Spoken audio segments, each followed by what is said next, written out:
Hello everyone and welcome back to GPVWC Super League. Now, all of these races are very big events, as you know, but this might just be the biggest. This is the British Grand Prix, commonly known as the birthplace of the Formula One World Championship, but less commonly known as that GPVWC has raced here in almost every season that they have done.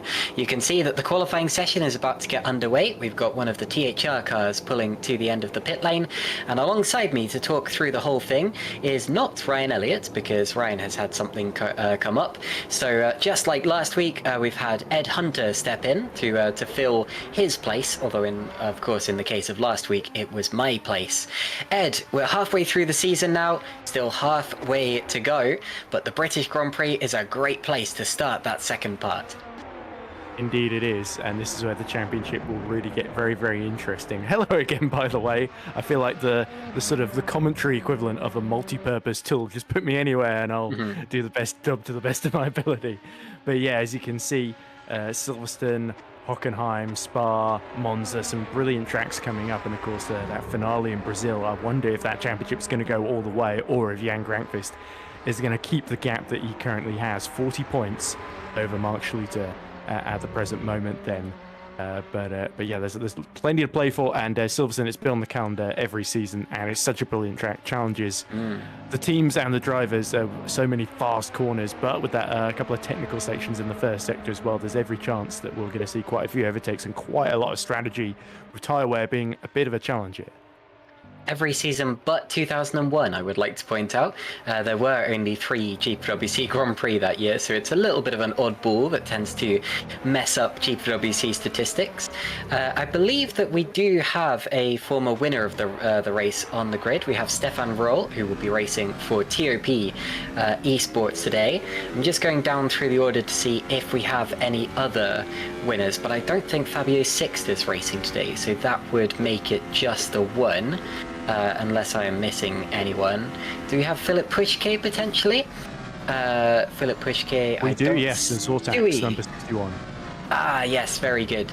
So that makes it 2 winners of the British Grand Prix on the entry list. Of course, no Jake Dennehan, who won it last year, as Jake decided to move on to pastures new once he had won the GPVWC Championship. So we're getting into the qualifying session. You're getting a lovely onboard look at the track, on board with Pascal Pollens and his Holland Racing Team car. He's just come out of Luffield. That's where I sat for the Grand Prix in 2017, the only real-life Grand Prix I've ever been to. And now he's flying down to Copse. Let's see what gear he does Copse in. That looked like 7th gear the whole way through it. God, wow. They can carry quite some speed through there nowadays, with the masses of aerodynamic force that's going through these cars and sticking them to the ground. And you see that working all the way through Maggots, Beckett's and Chapel as well. And then you open the DRS for this run up the Hanger Straight towards Stowe, which is actually not as heavy a braking point as it would look. I think the slant of the hill really helps you to slow down quite quickly. But then you slam on the brakes for this chicane. You have the Vale, you have Club, and Club, of course, is a bit of a 2-pronged corner, as Pascal Pollens takes 2 bites at the steering and crosses the line to set a 128.231. And actually, Pollens' lap was a 128.570. The 231 came courtesy of Jukka-Pekka Lalu, who is now at the top of the time and has been beaten by his teammate Jan Grankvist. So some times coming in now. Grankvist at the top, followed by Pansar and Stein Hangraf in 3rd place so far, Ed. Yeah, Hangraf has actually been quite impressive amongst the rookies. Got 14th place last time out at Austria as well. Got another 2 points for the Green Stripes Racing Team that have not been having a stellar season so far. Certainly not as good when they had Mark Schluter in the cockpit last year in 2023.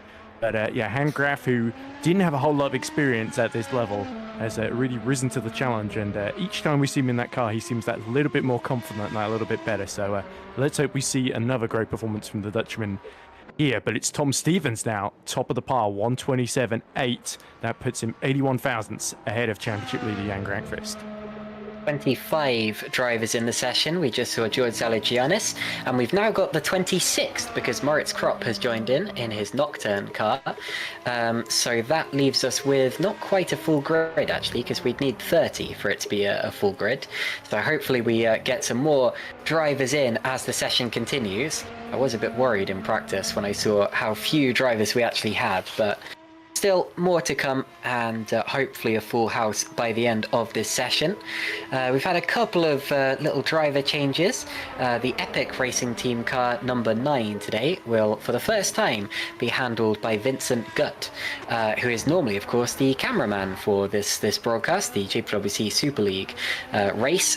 But today, Szymon Frelik has stood in for this role. Szymon, of course, has done the broadcast for plenty of GPVWC races in the past, including full seasons of GPVWC Super League, and so we've left it in very capable hands, and thank you very much for standing in, Szymon, because that allows Vincent to go out and have a little bit of fun out on the racetrack while he has the chance. Anyway, Ed, less than 10 minutes of the qualifying session to go, but it's going to really be the last 2 or 3 minutes when the times really start to matter. So far, some pretty decent times out in front, and you've got the usual candidates, Tom Stevens, Jan Grankvist and Adam Maguire in the first 3 places. Yep, we did expect THR to be strong, especially after there was a coming together with both THRs really at the third corner on the first lap in Austria, with Stevens spinning Zol Zux around and Adam Maguire losing his rear wheel on the first lap of the race, which is a big blow for them. So they need to get that title race against Super Venturi back on track if they want to maintain that team's championship. As we look at Moose going through Maggots, Beckett's and now Chapel, fantastic section of track which requires full commitment, especially on a qualifying lap where you just absolutely have to throw it in and hope that the car grips and sticks. Now into Stowe, and again you see him traversing that bump you talked about earlier, but just about collecting the start. This could be a tidy lap in the top 15 for Matthias Moose for the HRT team. Of course, with Polenz finishing P6 last time out, Moose would dearly love to set it up and get some points of his own as well. 24th, unfortunately. Oh no, 17th, sorry. I thought he lost the position, he actually gained at least 6 there. Yeah, sometimes it takes a little while to update, but it has updated now. Sorry, just distracted by posting a link to the stream so everyone can come on and enjoy some GPVWC Super League racing. Good to see you all here in the YouTube chat so far. We've got Godona watching on. That's Christian. I've forgotten your surname. I'm so sorry. But the Stacks team boss will be watching along and cheering on his own team. Sorry, Zerna, yes, that's it. Thank you, sorry about that. Vague memory from doing the team previews several months ago. Yes, it is Christian Zerna at Stacks. My apologies. And also we've got Shuma Hadja BSSL in the YouTube chat as well. Welcome in. I'm sure plenty more people will trickle in as the session continues, and we should have a pretty exciting finish to this session as well, because we're on board with Mark Schluter running in P12 as we speak. Although Schluter second in the championship, we know that he's got a little bit more performance than this, so I'm sure we're just waiting for him to discover that. Let's see what he does as he crosses the line. P8, so he's into the top 10, and Jan Grankvist with a purple sector 1 might well be about to go to the top of the times, Ed. He is, but then, unfortunately for him, Janos Braxok actually has gone slightly faster. There's his teammate Robin Pansar, so it looks like THR far from the only ones to have been practicing beforehand. Adonis certainly look a bit stronger here as well. Braxok sets a decent middle sector, just a 10th off of what Grankvist's best lap is, but Stevens breaks through as well. 127.734, 33 thousandths ahead of Jan Grankvist, and Braxok goes third. Yeah, really good lap there from Tom Stevens. The qualifying time that put him on pole position last year was a 1:28.0, so we're already underneath last year's qualifying time. These cars, of course, should be theoretically a little bit quicker, but Tom Stevens has shown us what he can do with this machinery. We've got Stevens first, Grankvist second, Bratchok in third place, and then Maguire and Fisher. Now, you were saying to me just before the session started that Fisher has really stepped up his game, and you were impressed by him at the Austrian Grand Prix. But let's see if his teammate can join him up there. Hygo Plume's struggling a little still in P17, and Adam Maguire goes to the top of the time. 1:27.570 puts him 1.5 tenths of a second ahead of Tom Stevens as we speak. But importantly, it's a THR 1-2. Yeah, strong middle sector and exceptional final sector for Adam Maguire, fastest of anybody in both of those sectors. So puts him about 1.5 tenths ahead of his teammate Tom Stevenson, and that feels like a statement of intent then from the Irishman. Indeed. Moritz Kropp, you saw heading out onto the track just then. Still in 26th position, but we still only have 26 cars. So in theory, we could have 2 complete teams missing. I'm just trying to work out which cars are actually absent from the order. I think one of the Epic Racing cars is yet to arrive. I will work that out when I'm... Then. Yes. Yes, I think it is. And I'll work that out more when I'm less distracted by talking about what we can see on screen. Here's Jaak-Pekka Lalu, teammate to the championship leader Jan Granqvist. JP unfortunately has not had quite as successful a season as he did last year. He's always a very consistent racer who will put his car in the points no matter what. But realistically, he would have hoped to have been on the podium by now, and his best result so far this season has been a 6th place finish, and he runs off the road, so unfortunately no improvement on this particular lap. Now we're watching regular cameraman Vincent Gutt to see if his hands work just as well on a steering wheel as they do on a keyboard. Up the hanger straight he goes towards the braking zone for Stowe. Of course, I made it sound just now as if he only does camera work, but Vincent Gutt, I've seen him racing plenty of times, and he can be quite a peddler as he goes into the Vale and Club chicane. That all looked really smooth, actually, as we rode on board with him. No second bite at the apple, just curved the car through, and he goes into the top 20. And an improvement as well from, is that Zolt Schukes? Who, I think Matthias Moos would have put himself up the order there. Going into 15th position, so moves up and down the field still, but we're approaching that delightful 3-minute buffer where suddenly everything gets a bit more frantic. And here's Norway's Jarl Tyen, who remember was 3rd at Imola, won the Italian Grand Prix last year for the Epic Racing team, and now he's filling in at Nocturne. The other missing driver, I believe, is Green Stripes, is Janssen Bintz from Luxembourg, who was set to take part today. No sign of him so far, so it's just the sole Green Stripes then of Hangraf in 12th at the moment. But Tyen, a place ahead of him. We are expecting Norwegian to be very, very strong today. Still 2 cars missing though, aside from the Epic and the Green Stripes, because we have 15 teams, each with 2 cars, and that should make 30 cars on the grid. Into the pits there. And we look to Mark Schluter, 2nd place in the championship, who also comes into the pits. And the reason that the track's suddenly getting quite quiet is because, as I said, we're approaching a very important part in the session where all of a sudden the track is rubbered in, the drivers are fired up, and you start to see the lap times come down. Dylan Fisher stays out. He may be on for an improvement, judging by his sector times. Out of club he goes. And across the line, any improvement there? Not quite. I think he improved his 3rd sector time, but that was about it. Oh, he did improve his time overall. He was not quite able to improve his position though, so unfortunately it doesn't really matter right now from Fisher. But yes, everyone who's coming to the pits will be setting themselves up for one final run, putting in just enough fuel and nothing more. And of course going out with a fresh set of tyres. You can't adjust your setup mid-session, that's something you're not allowed to do. So once you've been out on track and started a flying lap, that is the setup that you are stuck with. So when I say setting up for their final runs, what I really just mean is getting themselves prepared, making sure that their car is exactly in the right state that they should be heading out of the pits in.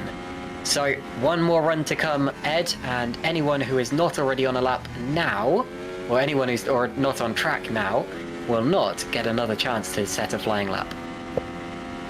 Yeah, and I think there were 2 grid penalties that have to be applied from the previous event, and that's Moritz Kropp, who's got a 5-place grid penalty, and Carlos Martin as well has got one as well for his incident with Dylan Fisher, I believe, if I'm not mistaken. Here's Matthew Williams, a little bit of a messy round, but he's escaped punishment.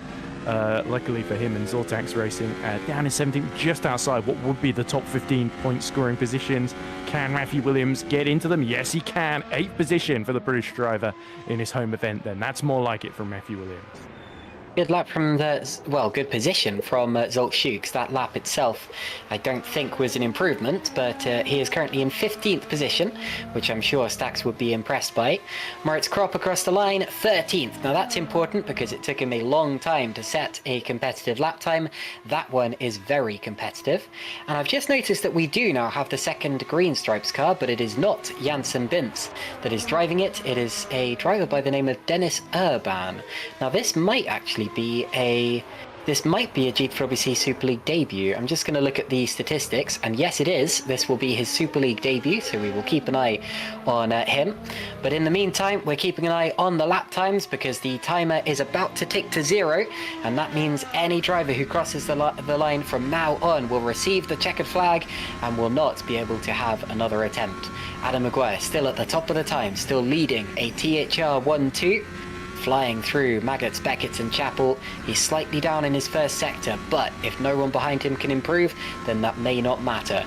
Bratchok, Fisher, Martin and Williams will not be able to improve. They are all in the pit lane, as are several drivers from below the top 10. And that was a good second sector from Maguire. He may be on for another improvement. He's heading through the club and Vale chicane out towards the final corner. And we're about to see quite an impressive lap from Adam Maguire as he sets not the fastest time. He lost time in that third sector. Jan Gragfist now also looks to be on an improvement. Is it enough for pole? It might just be, but only if he can hook up this final corner and do it faster than pretty much anyone else. Across the line he goes. What's the lap? It's not quite quicker. He goes second, but is not quite able to demote Adam Maguire from the top of the times. Tom Stevens now wants to reinstate that THR front row of the grid. He's got to find 1/10 of a second for it. That's going to be a big ask. I'm not sure it's going to be enough looking at his sector times, and he spins, and it will definitely not be enough now. So that will be the end of the session for the top drivers, including Jarl Tyen, who puts his car in 6th position in the session. A very strong qualifying from Jarl Tyen. Also an improvement there from Robin Panzer, puts him up to P7. And I think that should be our order. I'm looking at the timing screen now, and none of the drivers who are still out on track look to be on an improvement. So Adam Maguire takes pole position alongside championship leader Jan Grangfist. There was only 600ths of a second in it. And looks like 1 second covers the top. Looks like 1 second covers the top 22 cars. Once again, demonstrating just how close GPVWC Super League is. Maguire is first, Grangfist second, then it's Stevens, Bratchok, Fisher, Tyen, Panzer, Stepkowski, Lalu, and Schluter, the top 10. Of course, we do still have to wait for grid penalties to be applied before we can tell you the official order. Matthias Moos is P11, Martin is temporarily 12th but may have a grid penalty. Matthew Williams is 13th, then it's Stefan Roll, Moritz Kropp, who I think you also said had a penalty, Stein Hangraf P16, then Zolt Schukes, Pascal Pollens, Thomas Schwock, Heigo Poom. Those are the top 20 drivers. How many drivers do we actually have? 27. Chris Shepard, 21st. Then it's Vincent Gutt, Istvan Ksingel, Philip Pushke, former winner of this race, George Zalagianis and Maxime Bewley. So Pescara round out the grid with the extra addition partway through the qualifying session of the second Green Stripes car being Dennis Urban, making his very first GPWC Super League start. So that is your grid. Ed, another very close qualifying session. Indeed, it was Maguire that was slightly slower than Grangfist by literally just a couple of thousandths of a second in the first sector. Faster. Oh, sorry. Grangfist that was quicker than Maguire in the first sector, but then in sectors 2 and 3, Maguire absolutely fought back. And so that final lap did end up being decisive for Maguire. You said, oh, he's got it in the bag even if he messes up the final run, but that was actually what made the difference in the end. Grangfist did very, very well to split the 2 THRs. And a couple of shout-outs to Braxot getting his best qualifying. He's been very strong at Silverstone in other championships as well, where he started on pole here as well in R Factor 2. And Fisher continuing his strong form to just beat Jarl Tyen to 5th place. So a lot of big stories there. Schluter maybe the only slight disappointment down in 10th for Edge Esports, but a long race to go. And Schluter has been, he's put on some fantastic moves so far in this championship. He wants to stay in 2nd. He's going to have to catch up to Tom Stevens, Grankvist and company. Indeed. There's your championship standings coming into this round. Jan Grankvist has a rather commanding lead, partly due to some issues that have happened to other drivers. Mark Schluter, 2nd in the championship on 112 points. He moves up 1 place after his win at the last round, ahead of Tom Stevens, who was 2nd for the majority of the championship up until this point. Carlos Martin in 4th place, of course, is another of our race winners so far this season. Adam Maguire in 5th place has not scored points in a couple of rounds. Remember, he was 2nd in the championship right up until he had to miss a race. That was 2 races ago, and unfortunately scored no points in Austria. Robin Panzer is 6th in the championship, the top driver without a win so far this season, and doesn't yet have a podium. So some extreme consistency there for Robin Panzer to be 6th in the standings despite no podium finishes. Jakob Lalu has moved up to 7th past Matthias Moos, Matthew Williams and Janos Brachuk. That all happened at the last round. He had a pretty good result with a 9th place finish, but I'm still sure that Lalu is capable of more this season, and we haven't yet seen the best of him. So those are the top 10 in your championship. We can also quickly take a look at the teams championship standings as well, as I struggle with my tabs. But you can see that it's a little bit closer between Super Venturi and THR. TOP Esports is in 3rd position in the standings. They've actually had 2 wins, although unfortunately one of their team, or one of their winning drivers, Owen McGorky, decided to leave the series after just 3 races. Edge Esports are 4th in the championship standings, and Adonis Engineering, the top team with no wins yet, are in 5th position on exactly 100 points. That is surprisingly satisfying. Also looks like Epic Racing moved up past Zortax and Nocturne at the last round, but as we've already seen, there is only 1 Epic Racing car here today, so unfortunately they might be struggling a little.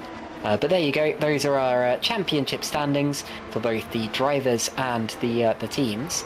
And after seeing our qualifying performances in this one, I think it's going to be more of the same, but that's okay, because we've seen a fantastic fight so far this season, and more of the same would not go down the wrong way at all.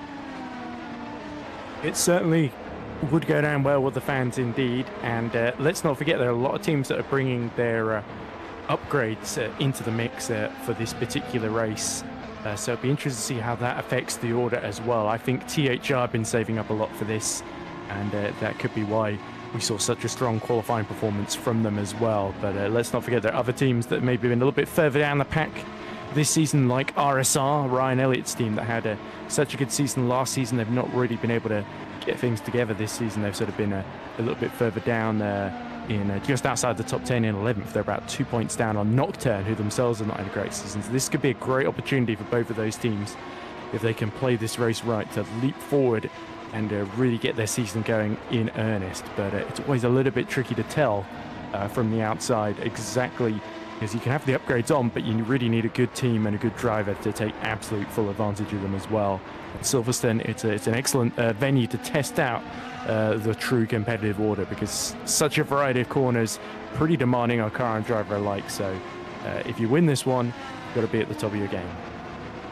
Yeah, totally. I mean, this track, they always say that Barcelona is the testing track, if you were, where if you go well at Barcelona, you'll go literally everywhere else.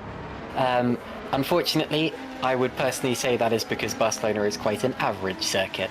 Silverstone, on the other hand, is far from average. You do have a variety of different corner types, but somehow it keeps it exciting as Szymon Frelik comes in my ear and says, "No, it's bad. Szymon, I will fight you later."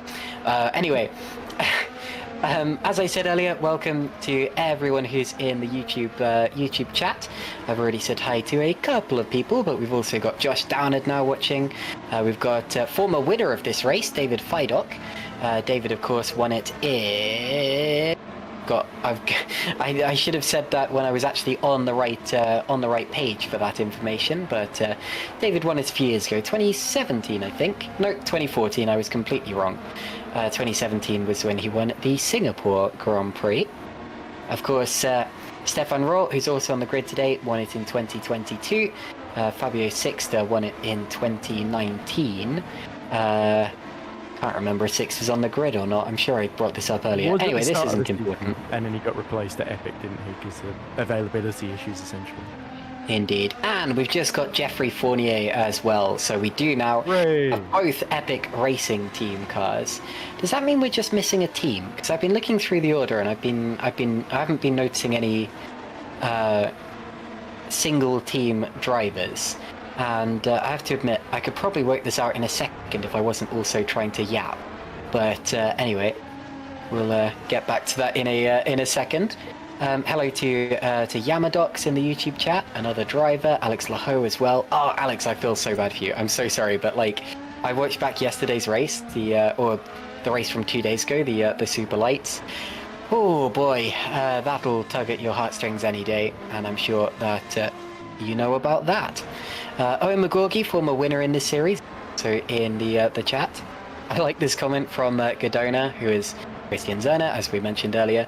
No need to show the page of the no need to show the second page of the Constructor Championship. Ooh, I wonder why that would be, Mr. Team Stacks boss. And also Dave, good old Dave Goddard, professional commentator who commentates for BARC, and a close friend of mine, has popped into the YouTube chat to say good morning, even though it's very much not. But there you go. You know Dave Goddard, very good. Dave, do you know my friend Ed Hunter? The old Downforce radio colleagues that were sort of just in and around the same Discord servers. But yeah, I like these comments from, I think that's Nandor Marsa, who, member of Grand Effect Sim Racing, is sort of making fun of all of his Grand Effect teammates that are driving for various different Super League teams here. I love his comment in particular about Janos Braxok's jelly-like feet fighting back, because there was a race that Nandor was in on Sunday that I was commentating on for a different championship, where Braxok came in and made fun of Marsa for his own jelly-like feet in a battle against somebody else for a podium position, effectively, where Nandor was backing off at the end of the straight, essentially, and not quite committing to a move using DRS. So I wonder if Braxok's going to have that in his mind as he fights for the podium from fourth position when we get going in a few minutes' time. I've been told that the team that's missing is TX3, so Virtual Drivers by TX3. That seems very obvious now that they've brought that up, but I obviously was a little distracted, and yes, that would be Fabrizio Gobbi and Giuseppe Raguzza, who would normally be behind the wheel of that car. But aside from that, we have a full field of 28 cars, although we will have to get to the bottom of why TX3 is missing. More comments. We've got Jake Dennehan, who is, of course, last year's winner of not just the championship, but of the British Grand Prix, of course, which we all know is more important. And Dave says, yes, I know, Ed, very good. Yeah, I forgot you guys were both from Downforce. I am too. Good old shout out to good old Jake Sanson, who was one of the main influences in getting me to commentate GPVWC Super League in the first place. Anyway, we have just 2 minutes to go until the checkered flag on this warm-up session, and once this warm-up session has drawn to a close, we will be ready to start the sorry, I'm getting completely distracted by the YouTube chat. What a mistake to make. Yes, anyway. when the checkered flag comes out, we will absolutely be ready to get going for our formation lap. No need to bring the cars back to the paddock or anything like that. That is all done automatically by the simulator, and we will be off for the start of the race before you even know it. Sorry, Ed, go ahead. Yeah, I was just reminding you what race it was, but yeah, it's going to be interesting in terms of Grankvist in second, because of course it's easy to forget, of course, given the lead he's got in the championship. He's not won since China, which was back in, I think, May. So it is July now, so it does feel like quite a while ago. Of course, he got the second places at Imola and and at the last round at the Red Bull Ring. In both cases, he just missed out to Mark Schluter in very, very close battles. So whenever Schluter wins, it always seems to be in close battles with Jan Grankvist, it seems. He doesn't seem to know any other way of winning Super League races so far. But of course, long way to go in this championship, still at the halfway stage. But yeah, this could also be a big opportunity for THR. Luckily, they've got 2 cars at the front, but after the disaster at Austria last time out, that really compromised both their races on the first lap, they'll really want a clean start here. But it's that chasing pack behind the likes of Braxock, Fischer and Tyen that could be the wild cards, the big threats here. Indeed. Now, a couple of updates courtesy of Toby Davis, the team boss from the Nocturne team, and thank you for sending me these updates, Toby. He says that if you look at the Nocturne car, or one of the Nocturne cars, they're racing with Cats Protection sponsorship. That's a charity, Cats Protection. And on their sister team, THR, they are supporting Cancer Research UK. Now, I did notice their snazzy pink front and rear wings earlier on, and it's very good to see some charitable causes being promoted by the sister teams of Nocturne and THR.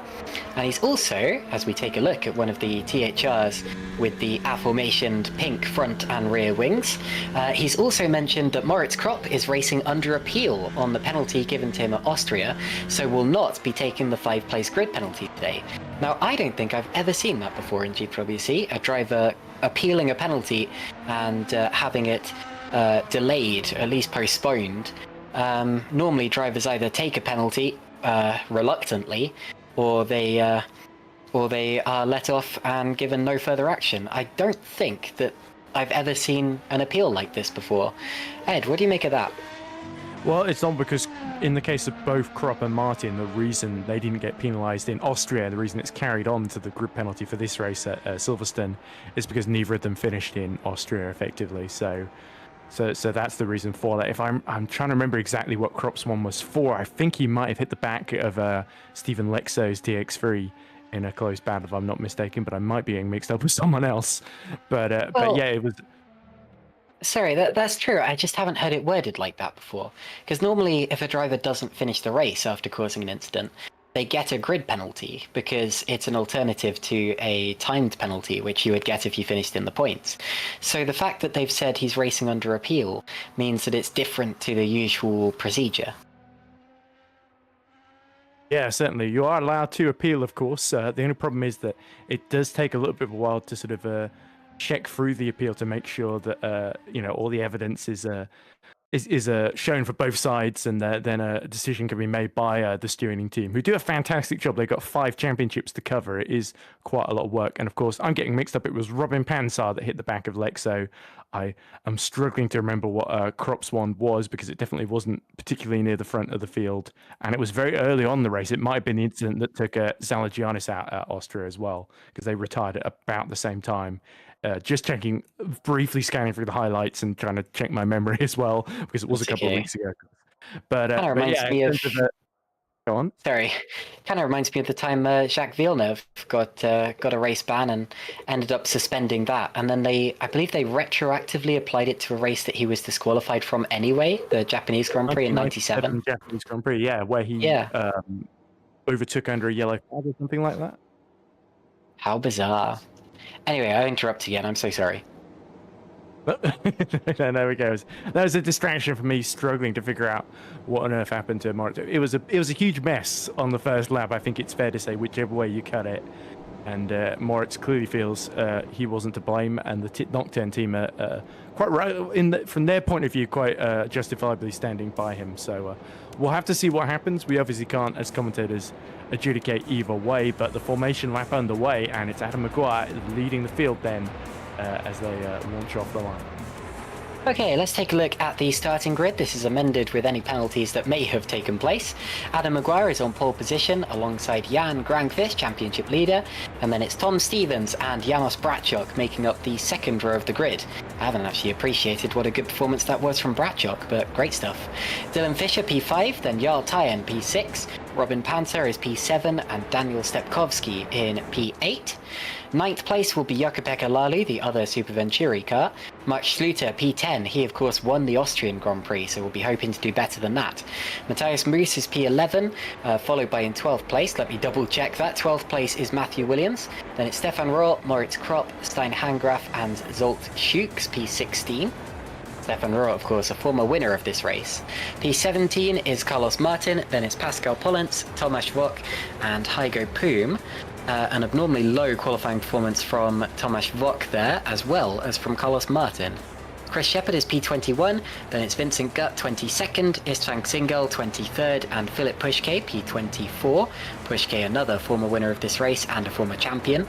George Zalagianis P25, and then Maxim Bewley, so both of the Pescara ADG cars starting together. Dennis Urban is making his GPVWC Super League debut from 27th. Jeffrey Fournier is 28th after missing qualifying, and unfortunately we are completely missing both of the Virtual Driver by TX3 cars for an unknown reason, which we will have to unpack between races. But that is your grid of 28 cars, Ed. Who are you looking forward to watching coming through the field or defending from the front? Yes, so Carlos Martin, we know, has that penalty applied to him, so he is about at least 5 places out of position from where he qualified. I would say Mark Schluter as well from 10th is another one to watch out for, making up some positions early on. And you mentioned Vac as well in 19th. He will certainly want to put on. He had a solid race at Austria, but he certainly wants some more points for the RSR squad. Up front, I really think it's going to be Maguire, Grankvist, Stevens, the top 3 that are going to be the standouts. But that battle for 4th could well turn into the battle for the podium if anything happens a bit further up the field then, as Maguire's just going through the Vale chicane and Club Corner now. Just getting ready for the start, just going at his own pace, just making sure all those tyres and brakes are in temperature before he rockets away. This could be a chance for him to win his first ever British Grand Prix as well. So lots at stake for THR, and Jan Grankvist alongside him, eager to get his first win in 3 months as well. Yeah, I was quickly going to say that. Jan Grankvist hasn't won since China.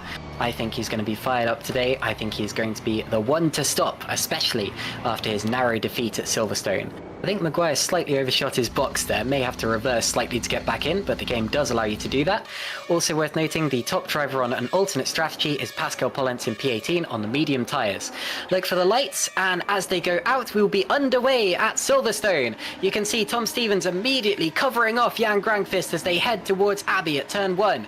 Round the outside, sorry, it was Adam Maguire who covered him off. Round the outside goes Tom Stevens, and it might be a THR 1-2 if he can hold it round the outside, because he'll be on the inside for the next corner. THR does go to 1-2, so it's Maguire in the lead from Stevens. Whoa, spin in the background. Oh, is that Schluter? I think Schluter got caught up in the pack. Schluter, oh, and he's upside down. Someone is on their lid. Schluter is involved as well. Oh, and it's one of the Stax cars. It's Istvan Singel who's gone upside down, and there was another car involved as well. But crucially, we've had second place in the championship. Mark Schluter dropped right to the tail of the pack in a first lap collision. Ed, what a disaster.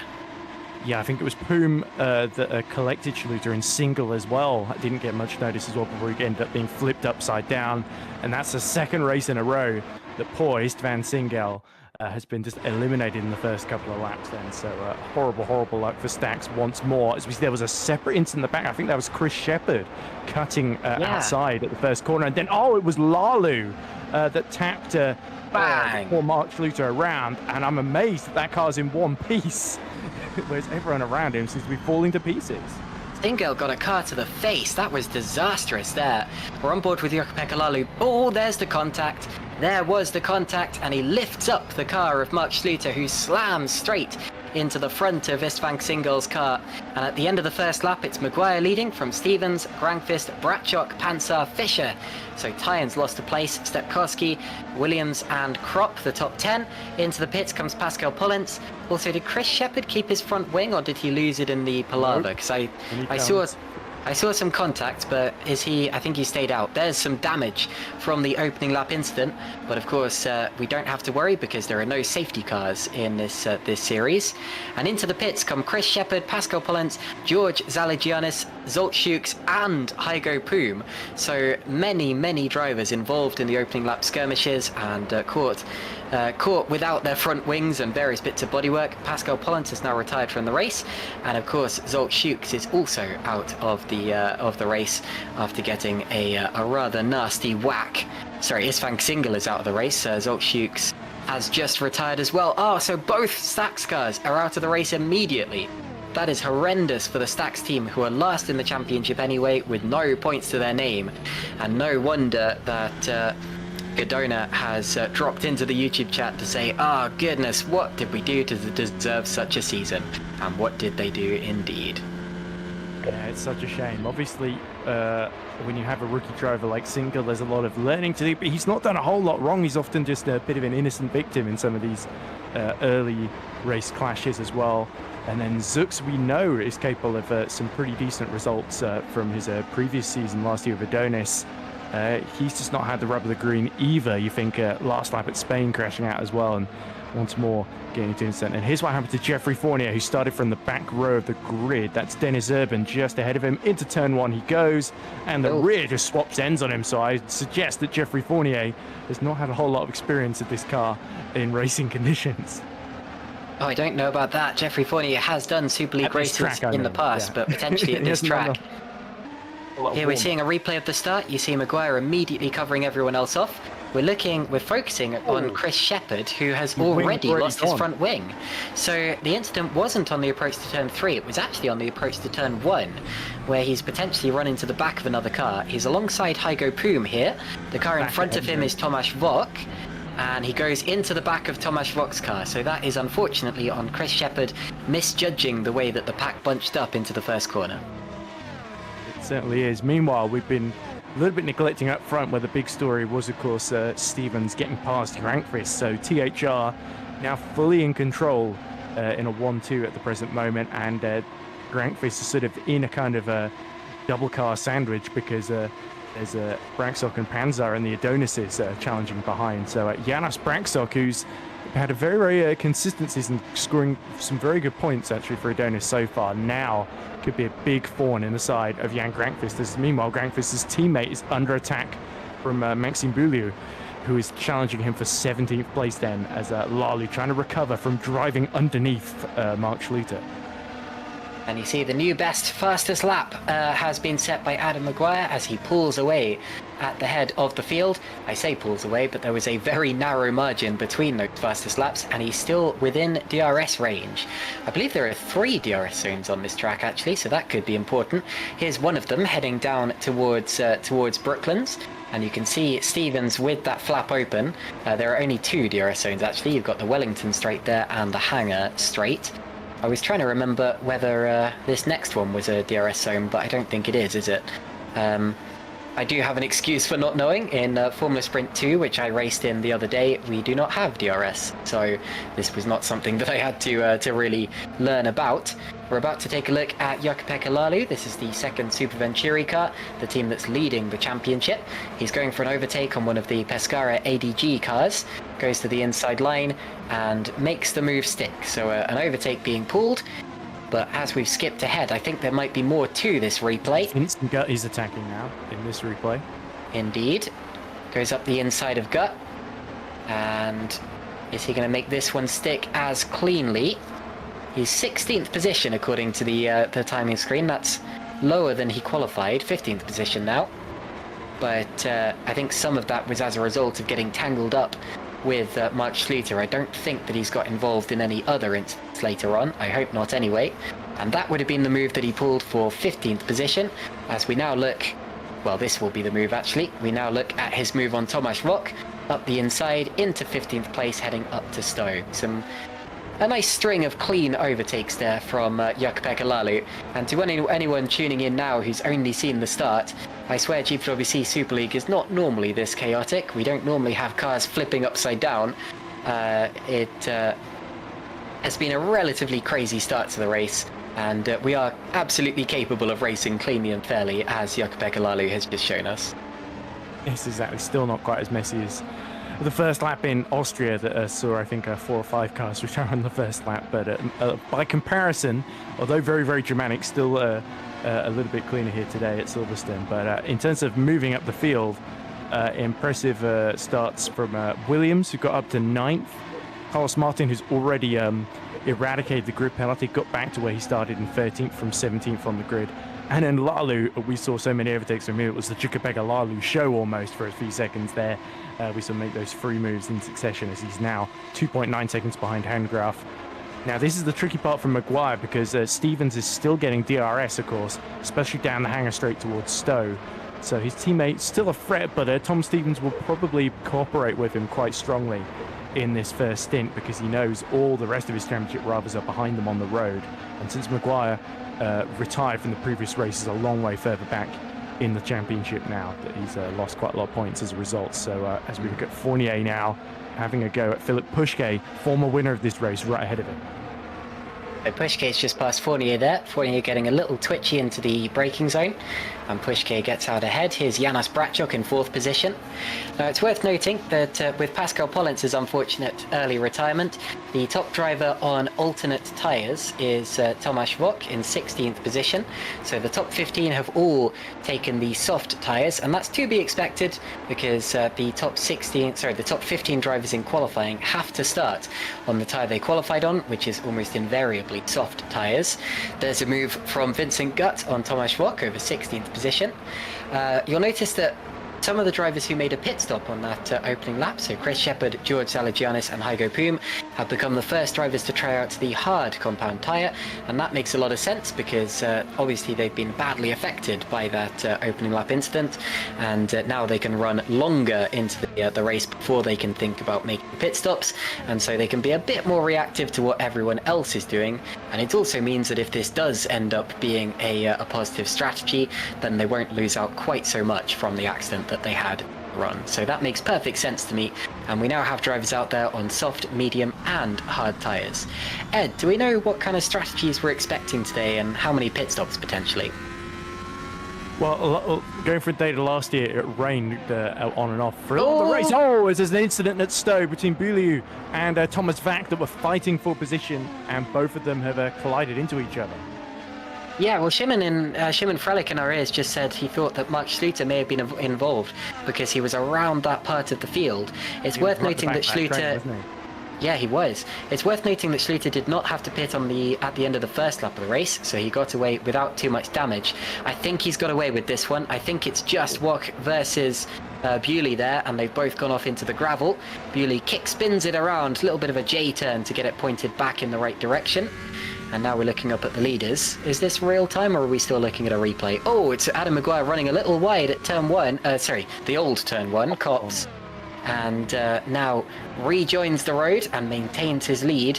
But you can easily lose races like that. Remember in 2021 when Carlos Sainz, 2022 when Carlos Sainz dipped a wheel off the road right here on the Exeter Chapel curve, picked up some grass, and through went Max Verstappen. He still ended up winning that race, of course, so I guess that's a really bad example I've just brought up. But you can definitely make one mistake too many, as now we see Moritz Kropp making a move on Matthew Williams. He goes through into 9th position in the Nocturne. Yep, fantastic stuff from Kropp, who himself is he didn't have an amazing launch off the grid, but now he's really starting to pick them off one by one, as we see yellow in sector 2. And Mark Schluter still stuck behind Dennis Urban, which I wouldn't have put on my bingo card going into this one. But yeah, his pace has been pretty solid, so it doesn't look like the edging sports car is too damaged. This is what happened to Fournier. This must have been what caused that yellow. Oh, yeah. Just looped it round at Chapel. So another big dramatic moment for Geoffrey Fournier, and I think he might have just tapped the wall there. Yeah, second spin of the race from Fournier, and this time he is not able to keep it out of the barriers. You can see the front wing that he has nicely deposited there, right out of the way, and rejoins the race, but will have to make a pit stop. And I'm afraid after the collision that we just saw between Tomasz Wok and Maxime Bewley, Tomasz Wok is out of the race. So 4 retirements, 2 non-starters, 24 remain in this race. and still very close up front, so still plenty of racing to go today.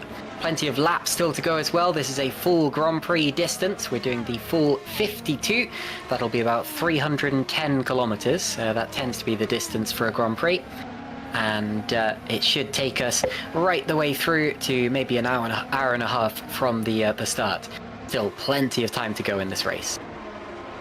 Yeah, interestingly, look at these two TOP esports cars either side of Matthias Moos. We've got Ruel in 11th, but Martin in 13th has been lapping 3/10 lap quicker than Ruel in recent history as well. So it could be interesting if Martin's able to clear Moos quite quickly, then Ruel could similarly move over as he did in the early stages of the Austrian Grand Prix. Schluter finally goes around the outside of Dennis Urban, who just has a little think about diving up the inside into the Vale chicane, but the Green Stripes driver, who started at the very back of the field, now thinks better of it and settles into 18th position. Yep, sorry I was on mute, but I'm back. So we're looking at Yartine, P7, as he comes through the loop, they call it. No one quite knows what to call that little corner there, but it's officially called the loop. And then Brooklands, named of course after the very first permanent racetrack, which is located really not that far from the Silverstone circuit. I visit both of them semi-regularly, as they are wonderful places for British motorsport history and motorsports in general. Here's Chris Shepherd, who of course lost his front wing on the very first lap of the race. He's caught up to George Zaligianis in the Pescara ADG car. But up front we have a more pressing battle with Tom Stevens bending off Jan Grankvist, championship leader. Ross McIntyre went on record in the YouTube chat earlier saying that he bets his commentary position in Super Light that Jan Grankvist will win this race. Well, I hope you posted that before the race started, because with Tom Stevens getting past Jan Grankvist, it has got slightly less likely.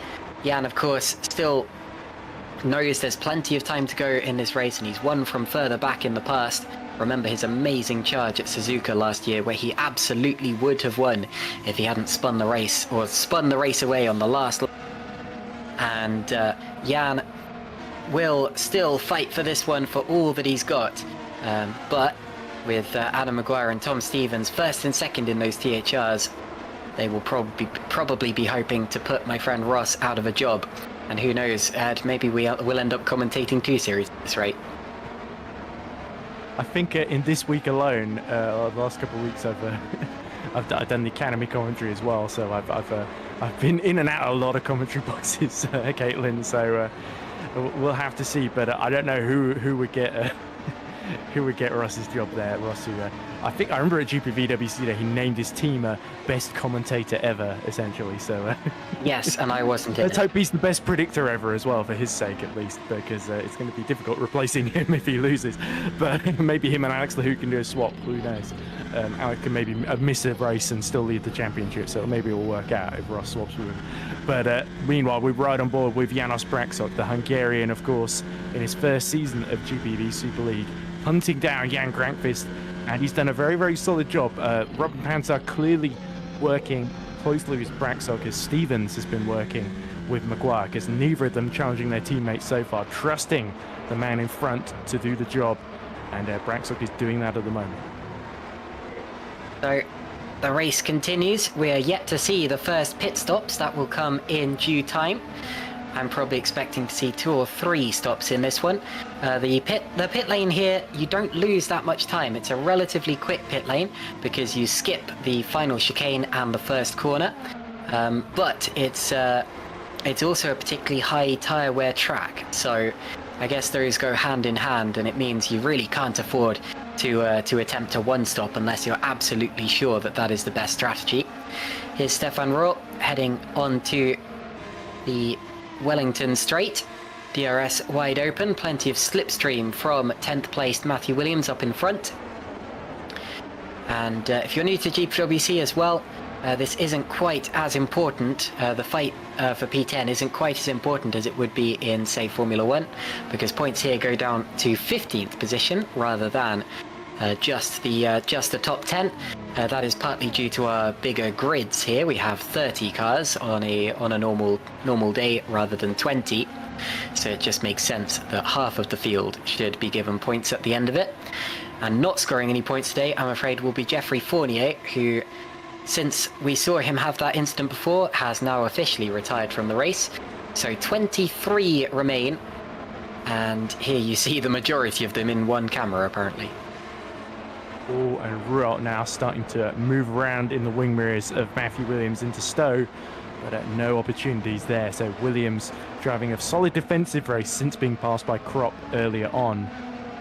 But interestingly, it also looks like Stevens has started to up his pace a tenth quicker than Adam Maguire the previous lap. So could be that Tom Stevens is not quite as comfortable in second as we previously thought he was, because Grankvist and Braxar could both start to match and exceed their lap times then. So THR not really able to break away like some of us might have been expecting. They're still under a lot of pressure. It's really that group up to Fisher and Tyen that are all still bunched together then. So it'd be interesting to see who pits first and who pulls that trigger that causes the others to forces them to react. And that's George Zalagianis now, who's lost his front wing. And was that at Copse? We're going to see a replay.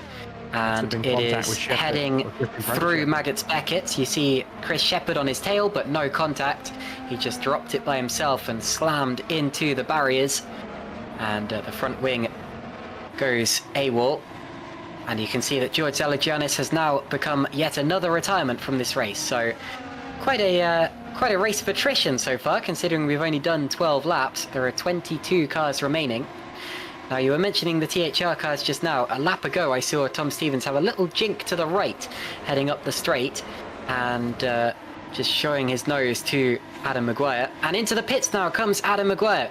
I was going to say, I don't think Stevens was intending to make an overtake, but I think he wanted to speed Maguire up a little bit. He was getting a little bit antsy with Grankvist on his tail, but it's Maguire who's made the first move by diving into the pit lane.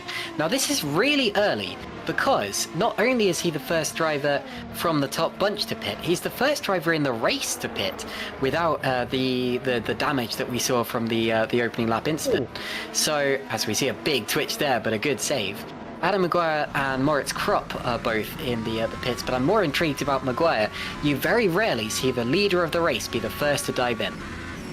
Yeah, but he didn't want to get undercut, of course, so that's him dictating the pace as Ruhl goes up the inside of Matthew Williams through Aintree on the run down the Wellington straight, though. So decisive move from the TOP Esports driver.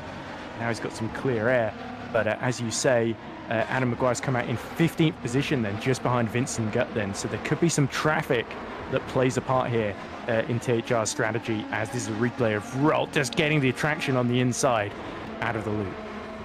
Indeed, and side by side on the exit, Adam Maguire goes right around the outside of Vincent Gutt.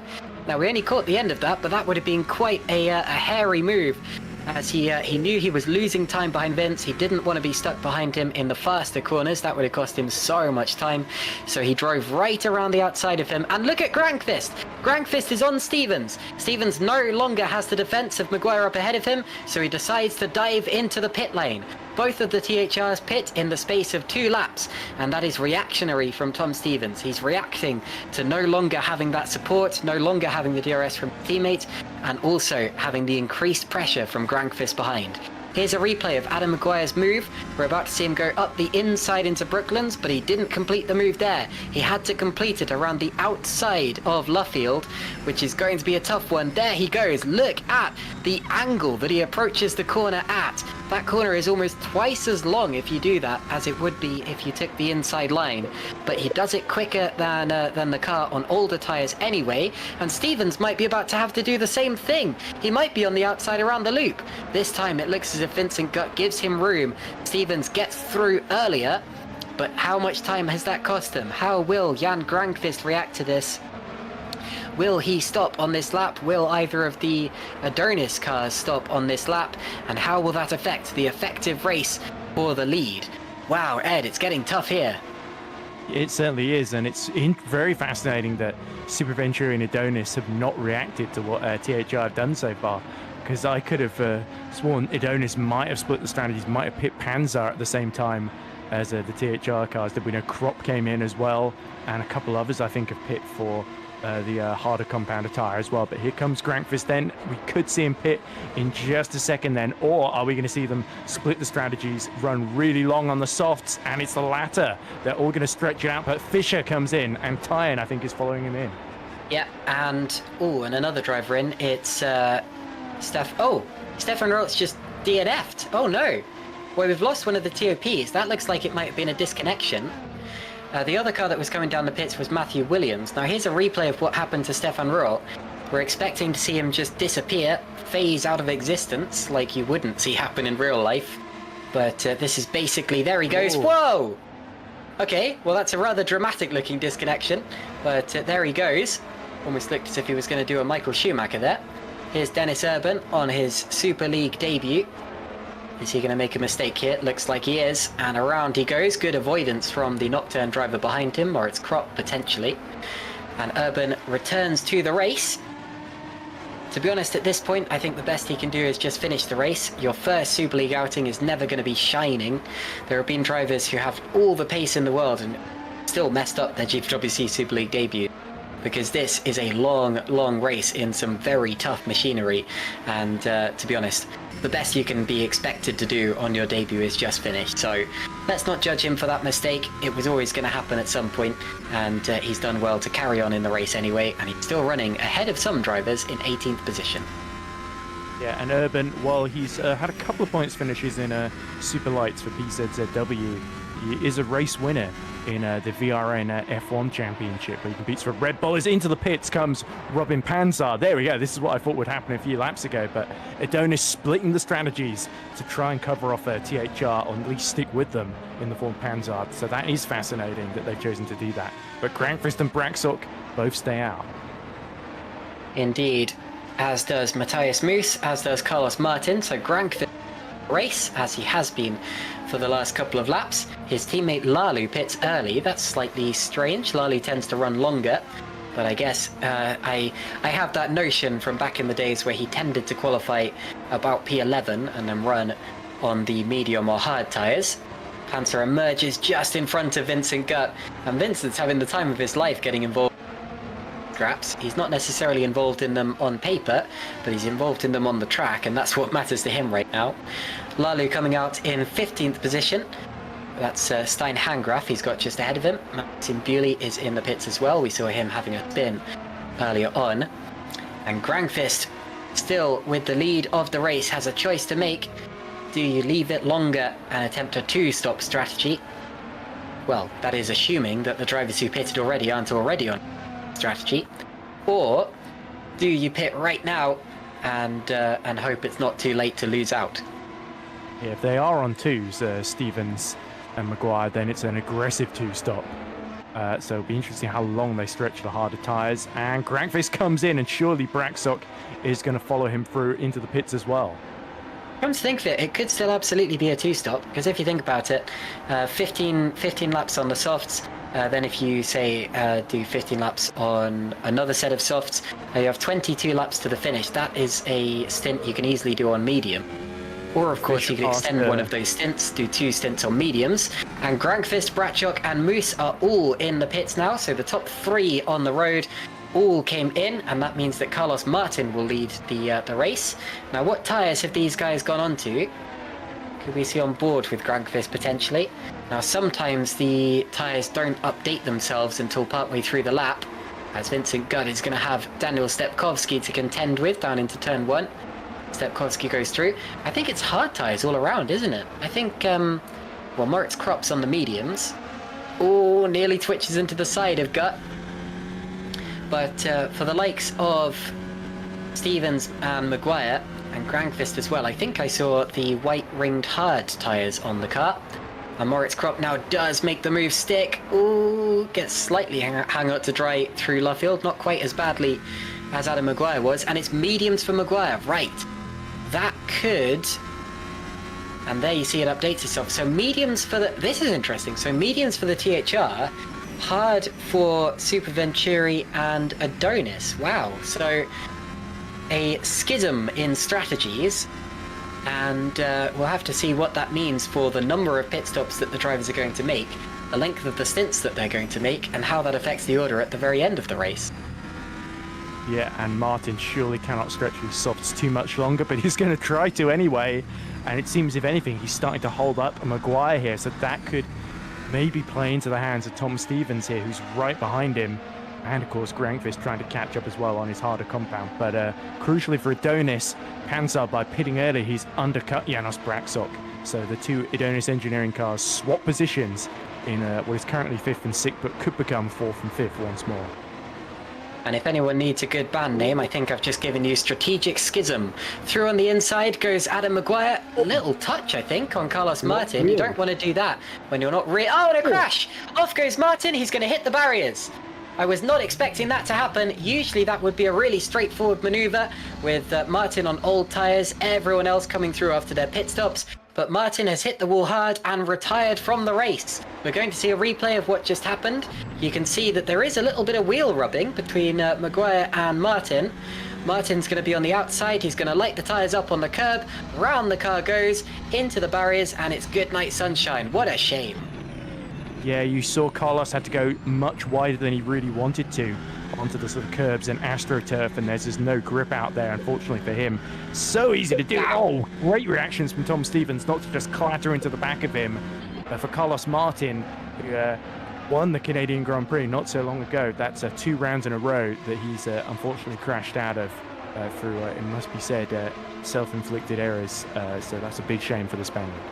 I think he probably could have continued from that one and got points, especially with the disconnections and DNFs that we've had today. We only have 20 cars remaining in this race. And if I was a team boss, especially the team boss of TOP, who have now lost both of their drivers, I would be very much encouraging the drivers to continue on as much as you can, as far as you can, because who knows, we might end up with just 15 cars finishing the race at this point, and that has been something that's happened in the past, so it's always worth finishing a race, especially one like this one, in my opinion. Anyway, Jan Grankvist has lost some time in the pit stages to Maguire and Stevens, but he has crucially done something different to the two THRs, who have seemed to link up again as they were before the pit stop. And that means that all of the time lost here for Jan Grankvist, and we've had an off. And Hygo Poom has retired from the race as well. Goodness, so you know what I'm saying about 15 cars finishing the race? We might not even get that at this rate. Let's take a look at Hygo Poom. He will be yet another retirement, and it's on the exit of Chapel. Is he going to get on the curb and light it up just like Carlos Martin, but the other way around? And also makes the barriers. So yet another retirement from this one. Rear wheel gone. There's no way you can get that one back to the pit lane, so no criticism from me there. And only 19 drivers remain in this one, only 15 scoring points, Ed. Yeah, it certainly is turning into one of attrition, like you pointed out earlier. So if you can just keep it on the island and survive in this race, you might be able to sneak out some points. But the big points are, of course, scored up front, as we know. And this is Tyan then, who's found a way past Dylan Fisher, interestingly, and is now starting to up his pace in the 132 fours. To attack Braksok, Panzer and Grankvist, who are in the 33 ones, all of them. So is Tyan on a softer compound than those around him? He's definitely on the mediums, whereas I think the 3 cars ahead all on the hards. Fascinating. So there is Jarl Tyan. Those are mediums. Yeah, it's hard to see with the wheel rims. There's like a little white band on the charity's tyres. Great, but it also means he's got yellow front and rear wings as well as yellow tyres. So you've got to distinguish the yellow from the yellow. It's all a bit camouflaged, isn't it? We'd like it to stand out a bit better if possible. Here's Jan Grankvist. Still with a bit of a chain of cars on his tail.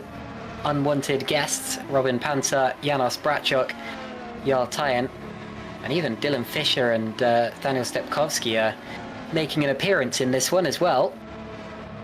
And as you mentioned, some tyre differences between some of these drivers. You can see the positions gained and lost in this one. Look at that, Dennis Urban up 10 places on his debut, partly through not retiring. That's exactly what I was saying earlier about how whoever you are, you've got to continue on in this race. It is absolutely worth it, especially if this is your GPVWC debut or your Super League debut, because then you can finish the race and say, I finished my Super League debut. And Dennis Urban, who knows, if he keeps going like this, he might even score points on his debut, which would be huge for the Green Stripes team. Talking of Green Stripes, we've had an overtake. Stein Hagengraf has dropped behind Jukka-Pekka Lalu. That was over 11th position. I think there's a strategic schism between these two as well, so not a hugely exciting maneuver, but at least a lot cleaner than what we have seen with drivers lighting up their rear tyres and getting a bit overexcited. And so they both stay on the island in 11th and 12th position. Oh, let's keep in mind as well, Green Stripes have got 2 rookie drivers essentially, as they've had for most of the season, unfortunately for them. And what do rookies need? To get as many laps under their belts and to get as much experience as possible at this level against some really, really tough competition. So Hagengraf and Urban are doing exactly what they need to do, and it's going to set them up very, very well for later in the season when they can use what they've learned to good effect then, as we've seen quite a number of drivers do throughout their history in GPV then. But interestingly, it looks like Maguire and Stevens aren't lapping significantly quicker than Grankvist on the hard tyres while they're running those mediums. So that's really keeping Grankvist in play, and Grankvist himself is 7/10 ahead of Panzar and trying to break DRS range. If he can do that, then that's going to put him in very, very good shape to challenge the 2 ahead of him. But if Adonis can keep within DRS, then they could still be a threat in the later stages. Even if THR's strategy ends up forcing them to make that extra stop, then Grant Frankfurt could still be looking over his shoulder, which is not really what he wants to do. So he needs to break away now and hope that the hard tyres can hold on. Another question is just how fast can THR go? We saw before the pit stops that Stevens was getting a little antsy behind Adam Maguire. It may well be that for a brief time there he was the faster driver, but who knows, if Adam Maguire was to let him go now, would Tom Stevens be able to extend even more of a gap? The gap between themselves and Jan Grankvist really isn't changing that much. It's remained very steady at 4 seconds, 4.5 seconds, and you'd expect drivers on softer tyres, especially straight after a pit stop, to start pulling away and get an advantage. And at this point, they may start to be slightly vulnerable to Jan later on. That's how the different tyres work. Of course, soft tyres are faster but don't last as long. Medium tyres are kind of the all-rounders, and then hard tyres will last a really, really long time, but you can struggle to get heat in them, and maybe they just aren't quite as quick in terms of their ultimate potential. And as a result, you'd expect to see a slightly bigger gap emerging slightly faster between the THRs and the Super Venturi of Jan Grankvist, who still has this massive train of cars behind him. We're riding on board with Jarl Tyen, who twitches but gathers it up. And Jarl Tyen here hasn't quite got the most out of his strategy, you'd have to say. I think if he was able to get past the drivers up in front of him, he would probably have had more of an opportunity as well to get away and maybe even catch the leaders. It's not been too disastrous for time, because remember, he was behind Fischer in the early phases, so overtaking him after the pit stop has worked well. The thing for Adonis is Janos Braksuk is lapping about a tenth quicker than Panzar at the moment, but the problem is, if Adonis switch their drivers, then they're set threat from Tyen behind, so they haven't got the luxury that THR have got, where they've got 4 seconds to play with effectively, as it looks like Stevens has pulled another 2/10 on Grankvist on this lap then. So that toe from Maguire is certainly helping Tom Stevens at the moment. And you've got to wonder, knowing that Tom Stevens is in that position in the championship, is there going to be any pressure in THR to give up this win for Adam Maguire to Tom Stevens in the closing stages? Or will they try and just have Tom Stevens pit earlier for his second stop then and undercut him anyway? So it'd be interesting to see how THR play this. But Adam Maguire, it's sort of down to him, isn't it, ultimately behind the wheel, whether he wins this race or not at the moment. It's an interesting point because, of course, we're now into the second part of the season, and Grankvist does have a sizable advantage in the championship. But at the end of the day, none of these drivers are professionals. They're all just out there for the fun of it, ultimately. And as a result, I would say... Sorry? I think you're selling them a bit short. They act very professionally. Even oh, yeah, totally. No, by the definition, they're not professional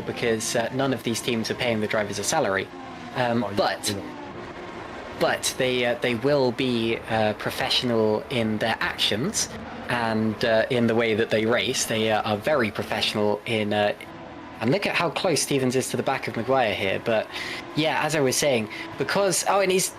Sorry, look at that! Wow, it looked as if he was going to go for a move there, and a very late one at that. Decided against it. Wow, that was interesting. You'd normally expect if there was going to be a move, he would have communicated it beforehand, and they would have decided on whether to do it or not. But maybe they have just been left to race here.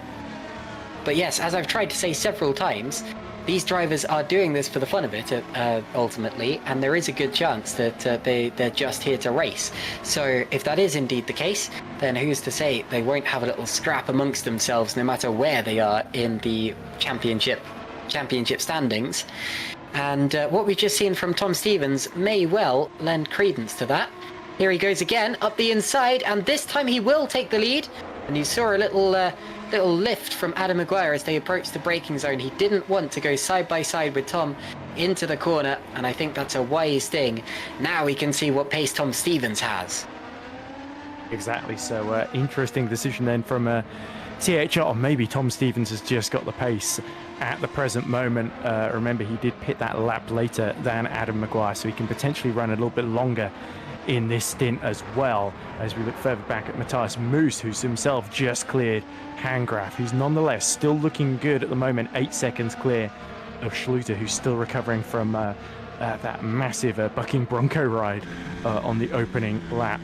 But here is how Moose got through then, and it looks like a fairly straightforward Tom Stevens-esque DRS move down the straight into Stowe. Plenty of space left by Stein Handgraf, and that's the HRT up to 12th. Yeah, loads of overspeed too. I wouldn't be surprised if he was using a significant amount of push to pass. These drivers get, I think it's 100 seconds of push to pass throughout the race, all in all, and they will use that as they please. The only reason we don't tend to bring it up is because we have no way of knowing for sure when they're actually using it. We can take educated guesses based on the RPM and based on the speed that they're going.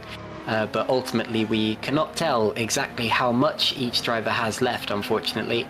And I think that would be a really nice addition if there was some way to put on the cars or on the timing screen just how much push to pass each driver has used and each driver has left. But all you have to know is that they have it, and that it is another strategic element for them to fiddle with, for them to exercise their brains over. And I think that we would have seen some of that in the past that was just witnessed, just based on the speed that Matthias Moose's car was going. Anyway, Ed, we're exactly halfway through the race right now. Surely not that much time until the second pit window. I'd expect them to pit maybe 30 to 35 laps into the race. Yeah, and Adam Maguire on the lap he got overtaken, by the way, lost over a whole second to Jan Grankvist, but now the times have stabilised once more. So Stevens, Maguire, Grankvist all lapping in the 33.1s, although Stevens in the 33.0s, of course. So he is matching Tyne, who's the other fastest driver in that sort of leading 6 or 7 group that are about 6 seconds apart from one another. Although Stepkowski, I think, is still in DRS range of Fischer as well. As we cut to Lalu, challenging to get himself back into the top 10. So it seems like him and Schluter, after that contact, have continuously had to fight their way back through the field, haven't they? And that's led to a great amount of entertainment then. Lalu, who got his best result in Super League, second place here in mixed conditions last year, looking to get some more big points to back up his teammate Grankvist in that team's championship lead. Yeah, only 30 points in it from memory. I think it's about 29 points between the two teams by the look of it. That's closer than the Drivers' Championship is, especially when you consider there are more points up for grabs in the Teams' Championship. And now we're seeing Jukka-Pekka Lalu slipstreaming his way past Matthew Williams for 10th position.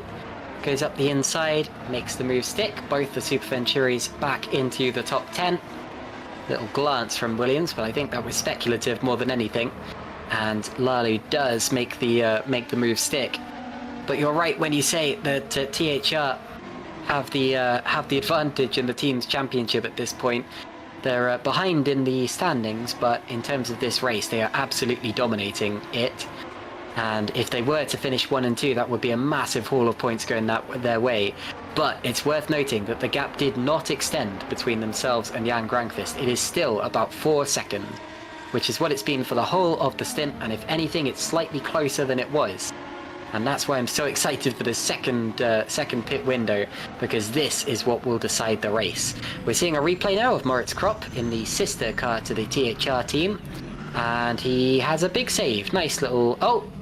Well, I was going to say he saved... Oh, and he does save it! Look at that! I was fully expecting to see him spear off towards the wall there, but that is a good save from Moritz Kropp. And not only did he twitch on the exit of the loop, he also had a massive save on the exit of Aintree and is still running in 9th position. With that being said, it's hopefully not an example of his tyres going off or a problem with the car, but I think he should be okay, and he's continuing on it. He did pit at the same time as Adam Maguire. He's been on those tyres 14 laps then. I think him and Maguire and Stevens all on the medium tyres then. So it'd be interesting to see how much longer they can stretch them compared to what they did on the softs in the early stint then, as we look at Janos Braksok, who has sort of been, him and Panzer are sort of fighting each other for 4th and 5th. At the moment, Grankvist seems to have them covered for that final spot on the podium. Of course, the podium is the top 3 drivers, a rather arbitrary number. I don't really know why I'm telling you this. You guys, I'm sure, are all familiar with a sporting podium. Last time, of course, Max Schluter stood right at the top. 2nd place was Jan Grankvist. 3rd, Stefan Rohr with his first podium of the season. Rohr, unfortunately, seems to have used up all of his luck on that occasion and will not be finishing this race after a slightly strange disconnect. Saw him spearing off in a dead straight line. Here is the Adonis driver. We've got Robin Panzer 4th, Janos Braksok 5th. A very good race for Adonis so far. And Menno Klont, the team boss, will be behind the scenes, probably biting his fingernails off. Might even move on to the rest of his fingers if this race goes on much longer. Of course, they're on 100 points exactly, 5th in the standings, but no podium finishes just yet. All they have to do is overtake, I say all they have to do is overtake the championship leader Jan Grankvist or one of the THR drivers. And Adonis may well score their first podium of the season today, but it's way too early to be talking about that. We still have another pit window to go, followed of course by those 3 aforementioned cars to get past, if they are to achieve that. We're about to start lap 30 in the race when the leaders come round the next time, and I said that I expected the leaders to pit between lap 30 and 35, so keep your eyes open for that. Yep, so we certainly should stay on our toes to see what happens then as Stevens continues to lap another 0.2 quicker than Adam Maguire. So it's interesting that Maguire's not gaining so much from the DRS of Stevens as we sort of expected him to, because that tends to be the trend with a lot of the other team pairings when they seem to work together. It's the car behind that often is slightly quicker, unless they've got someone giving them DRS and a bit of a tow in the car ahead of them. But yeah, for Adonis, of course, Robin Panzer, winner of the Belgian Grand Prix last year, which was a big moment for that team. They've not won in a long while since Adam Maguire, funnily enough, won the championship, wasn't it, for them in 2020. So yeah, Adonis have had a long road to sort of get back to sort of title contending kind of glory, but certainly the last couple of seasons have seen them on the up and up, and Braksok and Panzer have made a very, very good team so far this season. And this could be a really, really strong team result for them as well, which is, of course, desperately needed, given that they are 5th in the championship, and there's a great chance to leapfrog AG Sports, who are not having a good round, with Chris Shepard down in 19th and Schluter currently set to only get 2 points, down in 14th behind Handcraft.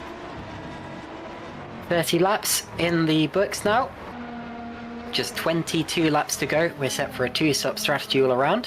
Here's a replay of Stein Handgraf, who you just mentioned, heading up to the very tricky Copse corner. Oh, little twitch. Runs over the line. Apologies if you can hear something in the back. Obnoxiously loud motorbike just went past my my window. But yes, a very good save there from Stein Handgraf in 13th place. Little change of positions further back as well. Philip Pushke fighting with Maxime Bewley, who pits. And looks to all be relatively straightforward down there. Yep, but that was after 13 laps on the medium tyres for Bouillou. So it certainly shows that some drivers able to eke out a few more laps in there to make their strategies work, and others deciding rather than be overtaken, they go into the pits and maybe do the saving in the final stint rather than this one. But yeah, it's always a little bit hard to know where to judge. Braxog, by the way, has set a 1:32.8 on the previous lap, which is his best lap of the race so far. That really shows you, even in the back of these DRS trains, how hard they're all pushing to keep up with one another. Now, the thing that could spoil my prediction of drivers pitting between lap 30 and 35 is if they decide to run the last stint of the race on soft tyres, which absolutely could happen. I think that THR have enough of a gap over Super Venturi and Adonis to think to themselves, you know, what do we want to do from here? Because if they were to do that, they'd probably want to pit around lap 37 or 38, because that would leave them 14 or 15 laps to the end, which is plenty of time to push on those soft tyres and to benefit from them. I've been operating under the assumption that the drivers will go onto medium tyres for the second pit stop, but of course they have no obligation to do so, because all of these drivers have already used at least 2 compounds of dry tyres. So if they decide to go onto mediums, I would expect them to pit in the next 4 laps. If they go onto softs, they will probably leave it a little bit longer for fear of getting it wrong. But anyway, here's Daniel Stepkowski, P8, on the back of Dylan Fisher. It looks as if the medium and hard tyres have suited these drivers relatively evenly throughout the second stint of the race. They've all lasted about the same length of time, they've all been about the same pace. Jan Granqvist has now gained to within 3.5 seconds of the leaders, but realistically the gap never really extended or decreased at any point. And they've left each other enough time for one more stint on whichever set of tyres they choose. So fascinating stuff, how 2 completely different tyres can act very similarly. And I think it might end up that Granqvist, Panzer and the like will end up regretting not going for the medium tyres that clearly worked in the hands of THR. Sorry, what was that? And Moritz Kropp is in the pits. That's from 9th position. Thank you, Szymon.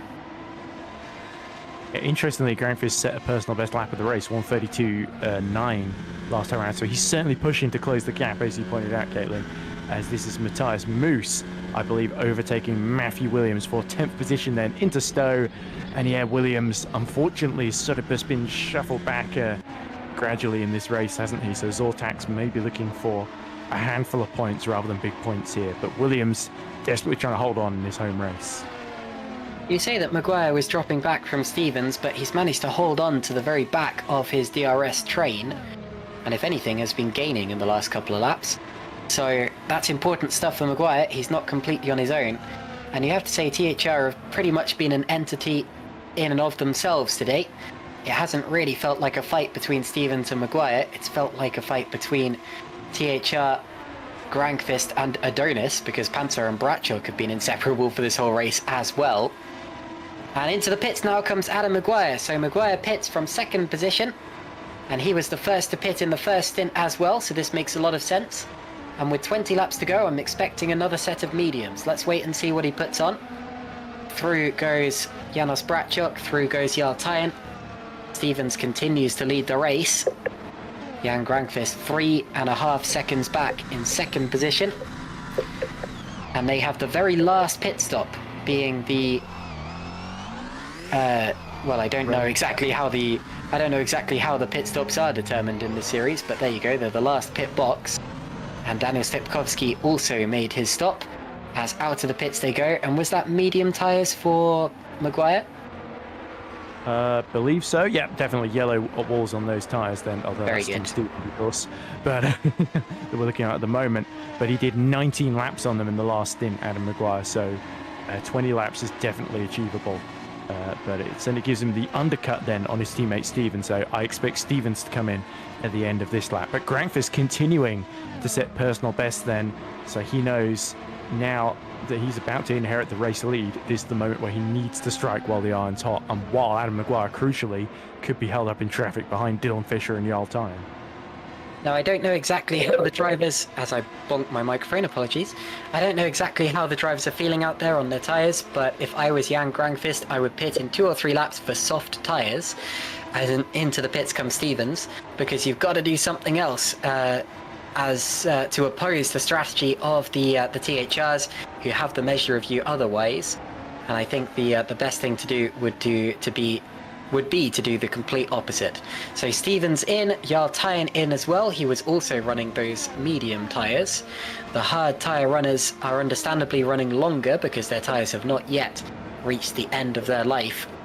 And Stevens will put on another set. Let's see what it is. Mediums by the look of it. Or was that?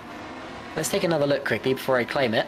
Oh, and look, Adam Maguire's gone through. So Maguire, by pitting a lap earlier, retakes what could be the net lead of the race. And it is medium tyres for Tom Stevens. I can see it in the sunlight now, but crucially, Maguire has done the undercut, has got ahead of Tom Stevens, and will lead the THR train into battle in the last 18 laps of this race, Ed. Indeed they will. 25.4, fastest first sector of the race for Adam Maguire, which is a statement of intent then. Sandeep Singh seems to think that the hard tyres can run to the end of the race. I'm assuming that's the people who would have pit on them a few laps ago could have gone to the end, and not Grangfist, Panzer and Braxot, because that would mean they've done 17 laps already. That would be nearly 35, 38 of the lap territory on the hard tyre, which I think might be a bit much even for that hard compound.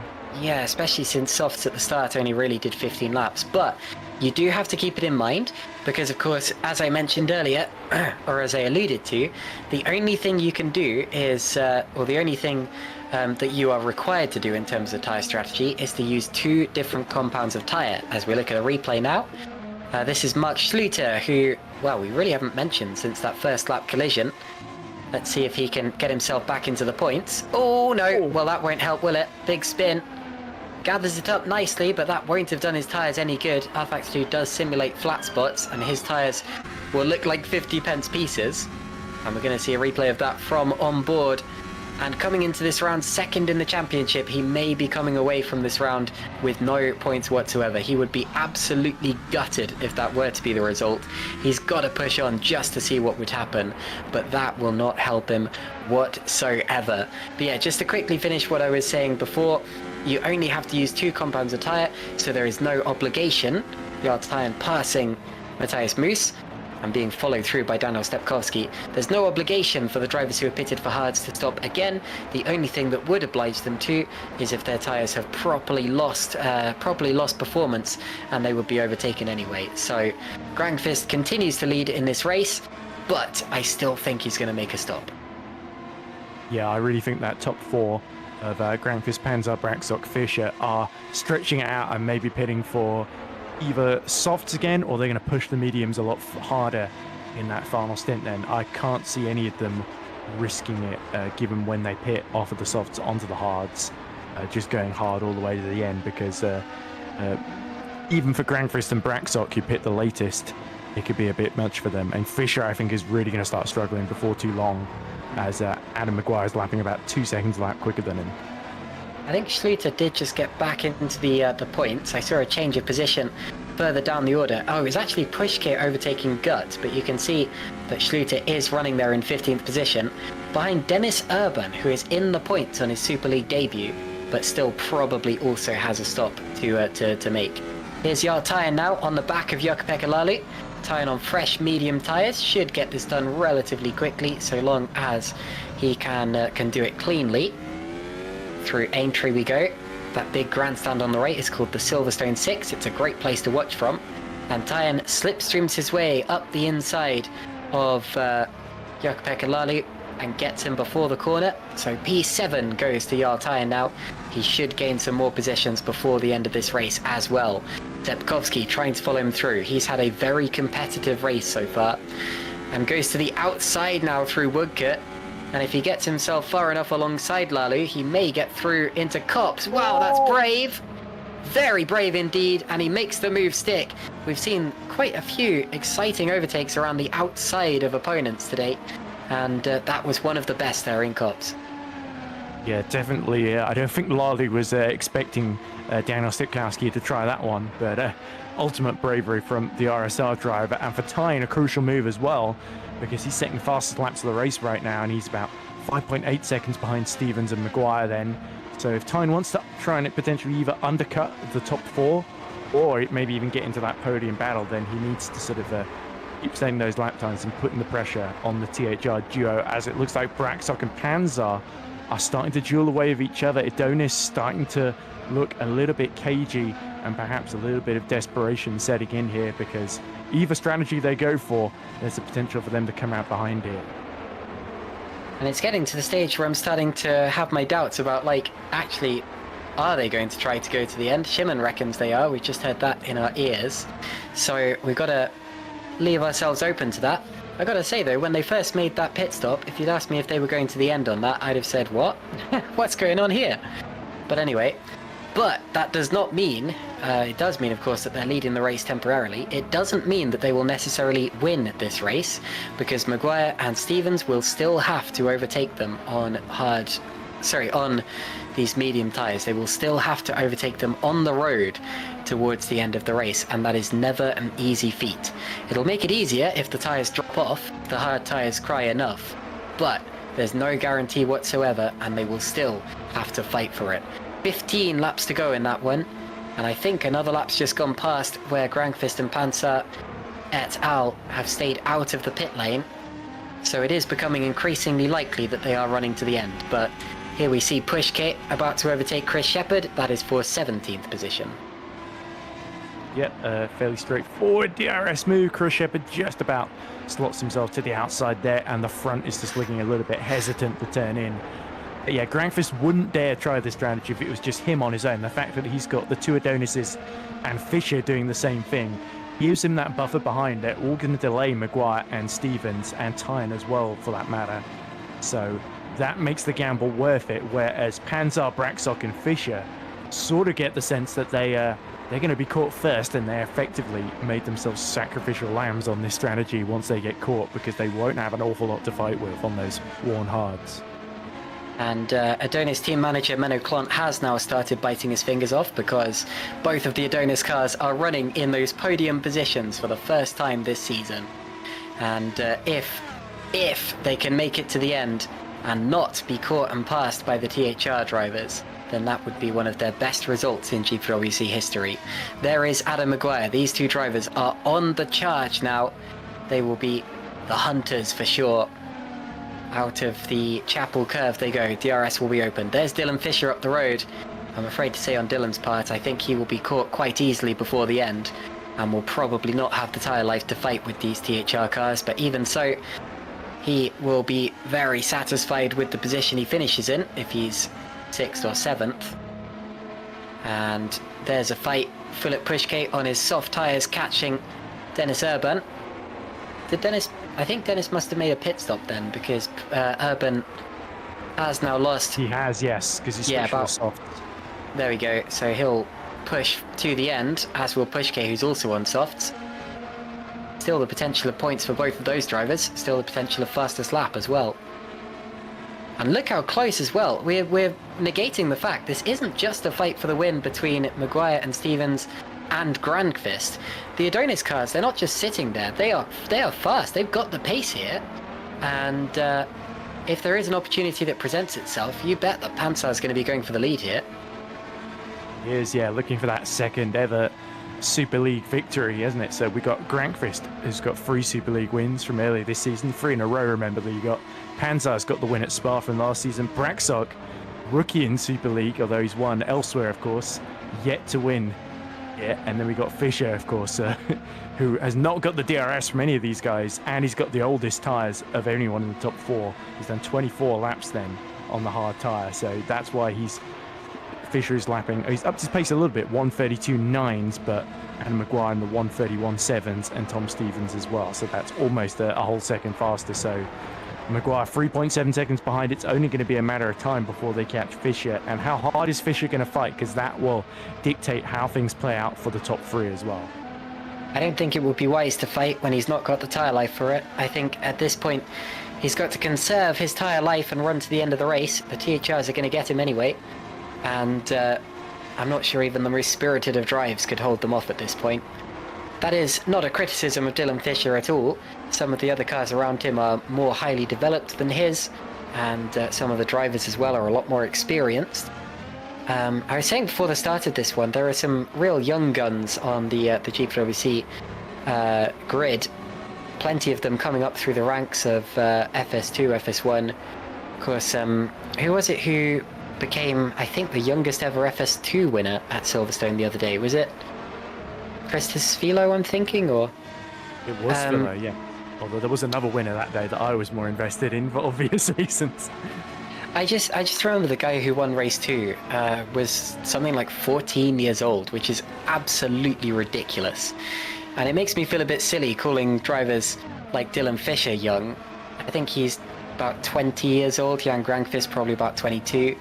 And, you know, still at the start of their career, still plenty of years ahead of them in the sim racing game. You've got much more experienced drivers around them, the likes of Adam Maguire. And, of course, if you look a bit further back, you've got Matthias Moos, Matthew Williams, Philip Pushke, Chris Shepard. These guys, you know, they've been sim racing for well over a decade now.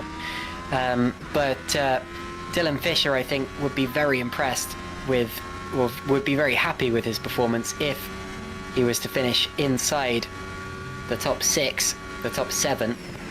And I think that he would deserve to be so, considering this is also his rookie season in GPVWC Super League. And he was 6th last time out after another battle with guess who else? Tom Stevens in the closing laps at Austria as well. So if he can get 2 top 6s in a row, that would be a big boon for AKA Hero and of course Fisher himself, who is the runner-up from Super Lights last season, to of course Owen McGorgy, who has gone on to great success elsewhere, as well as winning the season opener in Super League this season for TOP. We believe Owen might be coming back soon once his commitments in another championship are completed. But meanwhile, the fastest lap of the race for Dennis Urban, by the way, in his first Super League appearance, 1:30.9 on those new soft tyres.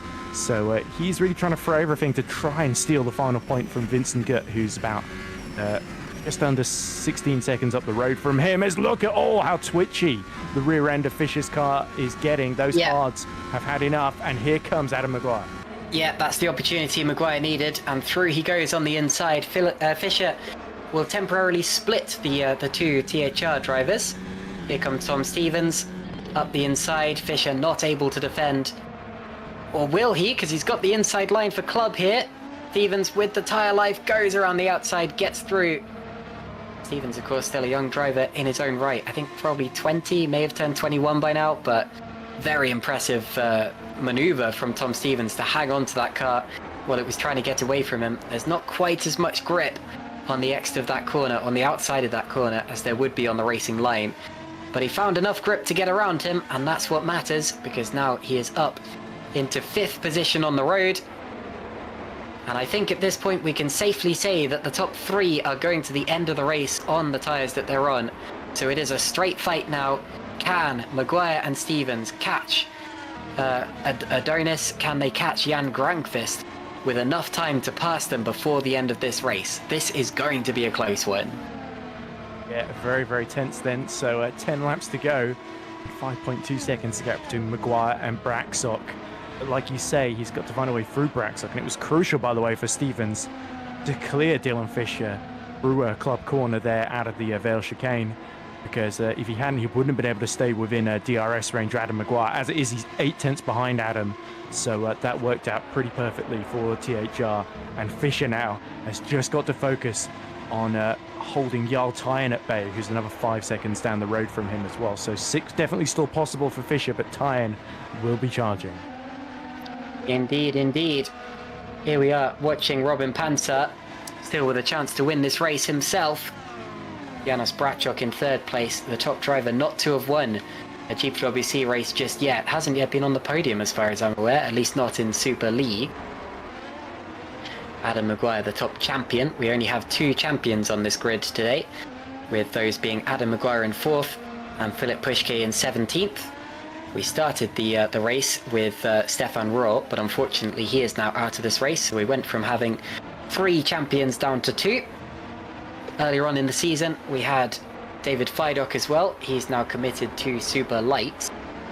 Does sound a bit strange still, having a Super League champion racing in Super Light, but it's basically due to scheduling commitments. He can't race in GPVWC Super League just because of the time that it runs, and so he has decided to take a step down. With all due respect to Super Lights, it is still a very competitive championship, and got his first win in a little while in Super Lights not too long ago.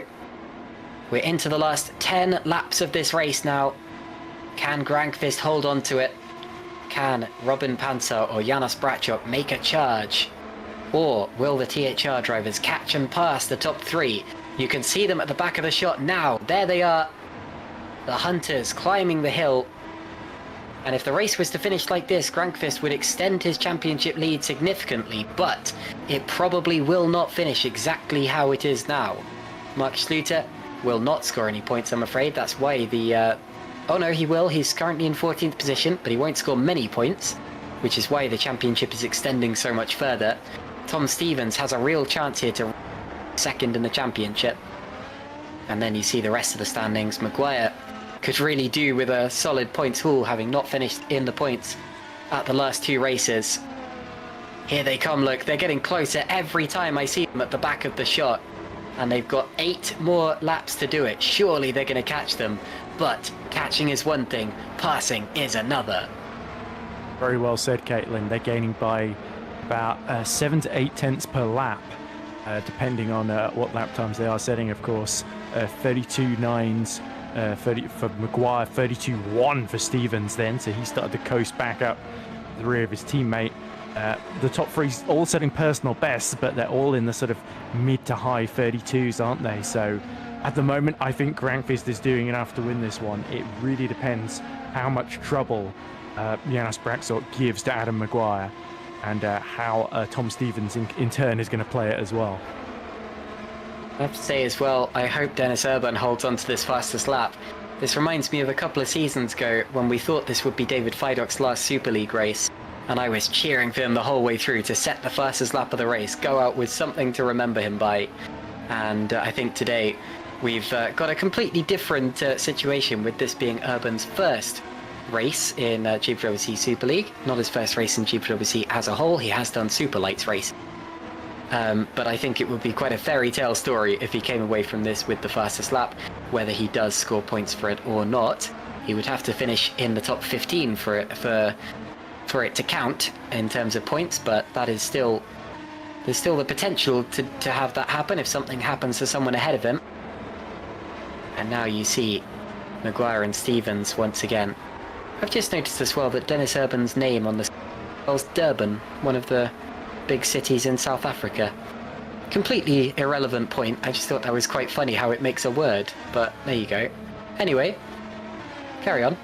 How urbane of you. But anyway, we should talk about his teammate Handgraf as well in 12th. If Handgraf could hold off Matthew Williams 4.6 seconds down the road, that would be Stein's best result in a Super League to date then. His previous best was, of course, 14th, which he's done on 2 occasions before. So this could be a really good day for Green Stripes, considering how it's been pretty scant pickings so far this season, as Stevens is really rocketing behind his teammate, and they swap positions. Adam Maguire did not fight that one at all. Stevens up to 4th, so maybe they think they're not going to catch in time, and they want Stevens to maximise his score here.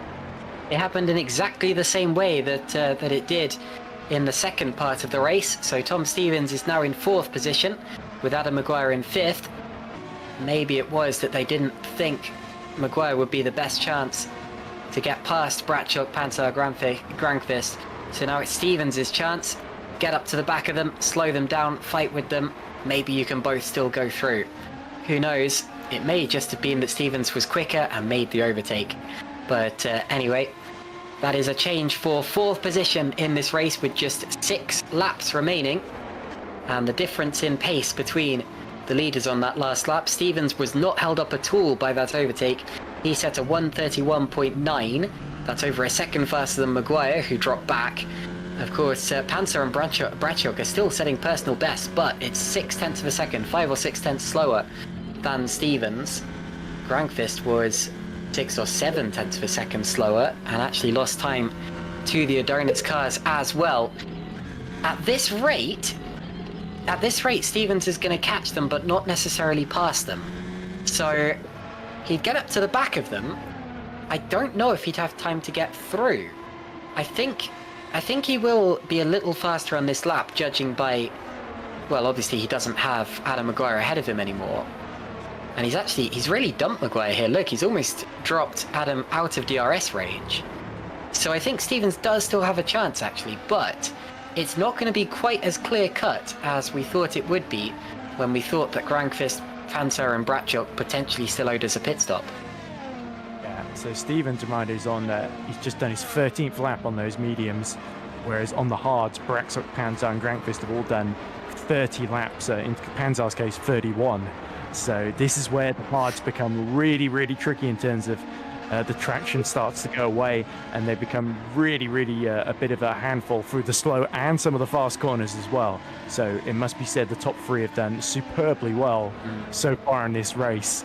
But I think Stevens is almost certainly going to have a go at Brachok before this is over. And it's just a question of how much Janis Brachok is going to slow down and protect his teammate, and how much he's just absolutely going to fight for that third position himself. Yeah, it's been an absurdly long stint from the leaders. Here's Mark Schluter running in 14th place. Please don't have another spin. We're going to see a replay of him coming out of Copse. Okay, well, he saved it. He had a twitch, but he saved it by running wide. And you can afford to do that a few times over the course of the race, so long as you don't pick up too much pace, because then you might end up with a penalty for it. Philip Pushke there has done exactly the same thing and rejoins the road. Now we look at Tom Stevens once again. 1.5 seconds behind Janis Brachok. Okay, he'll catch him on the next lap. He'll catch him. He'll have 5 laps left to pass him. He's caught him significantly quicker than I thought he would, actually. I do think he may have been held up by Adam Maguire, because all of a sudden, look, he's gained not just a second and a half on the top 3, but also he's pulled that over Adam Maguire, hasn't he? So Tom Stevens is the best chance that THR have of fighting for this podium, and it is still not over yet, Ed. Yeah, he's dropped Maguire out of DRS range now, as Tyan, by the way, is 3 tenths behind Dylan Fisher, so there's a move for 6th place, I'm sure, that looks pretty inevitable. Jarl Tyan is just steamrolling to the back of Dylan Fisher, and Fisher, 33 lap old hard tyres, they are looking absolutely spent. Here comes the nocturne. Is it going to be round the outside with the DRS into Brooklands and Luffield? And to be fair, Dylan Fisher doesn't slip up. It's going to be tough on these exits, though. That is where Tyne is going to get him. Yeah, he'll get him soon, I'm sure of that. No disrespect to Dylan Fisher, of course, but Tyne at this point in the race will be faster and is faster. Not fast enough for a move into Copse. That would have been very opportunistic. Here's Tom Stevens, and he's within DRS. This is the first time he will be able to open the DRS flap on the back of Janis Brachok's car. He would have gained a lot through the twisty parts of the corner, because that's where you need the tyre life. Talking of tyre life, Jarl Tyan has it over Dylan Fisher, but doesn't yet have the move. Kicking up the grass on the entry to the corner a little bit. And now it's a train of 4 cars for the lead of this race. It's amazing how long Granqvist, Panzer and Brachok have been stuck to each other. I don't think there has been a single point in this race where there's been more than a second between any of these 3 drivers. It has been remarkably consistent between the 3 of them. It hasn't been a battle so much as a procession. And I don't mean that to criticize this race, because it has been exciting. But you have to say that they've really been glued together.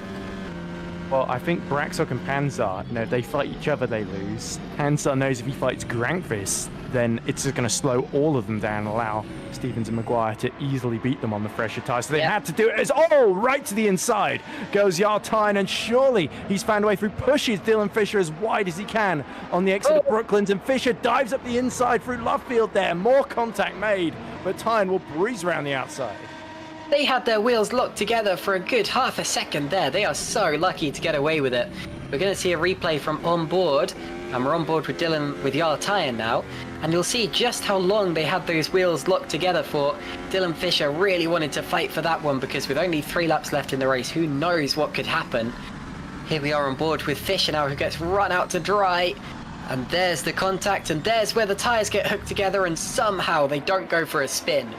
I've seen contact, and up the inside, Tom Stevens goes through and loses it. Hey, hold on to it. Oh my goodness, he saves it. He just about saves the spin, and somehow is still in 4th position. My goodness, it looked as if he was going to go a full 360 there. Here's a replay. Well, this is Dylan Fisher we're looking back at, but I think we're going to look at. Well, no, has Fisher fought back here? Fisher's gone back past Jarl Tyen, gone around the outside. Here's Tom Stevens now. We're about to see the move that just took place. This could have gone so badly wrong. This could have been Tom Stevens' race for the win over. Great save. Whoa. That reminds me of Alex Lahou's unfortunate trip into the wall on the last lap of the Superlights race. The difference is that without the grass... And he's gone through. Stevens back through. Tom Stevens is 3rd, and also Jarl Tyen has just got back through on Dylan Fisher. So it's Grankvist leading, followed by Panter and Stevens. Stevens now has to do the catching bit all over again. And here's a replay of the move. So Tom Stevens had the slipstream down the Wellington straight. He got up the inside into Brooklands. I actually think Bradshaw could have defended that more, but through goes Stevens. Because he'd been split from Panzer. That's true, that's true. More weaving from Dylan Fisher. And here's the move from Tyen, round the outside. This time has the inside for Luffield. And does get the move done. Great move from Jarl Tyen, very important stuff, and much cleaner than a lap ago.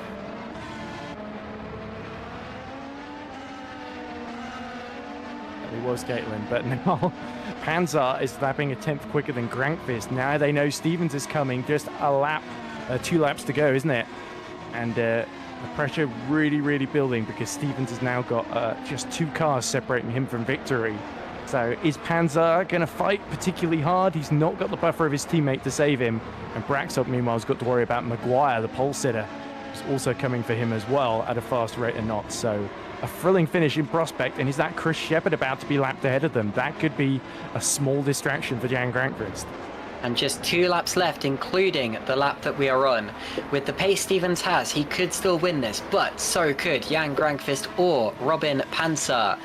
Down the old pit straight we go, the national pit straight, where they still host club races and things like that. Oh, and a spin! Stepkowski goes off into the grass and points backwards. Oh, goodness. Well, it's almost a good job that Ryan Elliott isn't sitting alongside us, because this has not been the best of days for RSR. Tomasz Vok retired earlier. Daniel Stepkowski was on for a great result there, but I think he's about to be passed by Jukka-Pekka Lalu. Now we're looking... About 10 seconds down the road, actually. Stepkowski might get away with that one, but Fisher sort of pulled across in front of him, which is a little bit touch and go there, but I'm sure Stepkowski on the fresher tyres might have another go on the final lap. Here's a replay. Hopefully we don't miss anything by seeing this. Stepkowski is making the move on Fisher. Goes to the outside. Now where do they lock wheels and why? There it is, on the apex of the corner. And I'm not in a place to judge that one really. I'm not a steward, but I'm sure that will be looked into. Right, final lap. The top 3 separated by less than a second. It all comes down to this. Sorry, less than a second and a half. Less than a second between each of them to each other.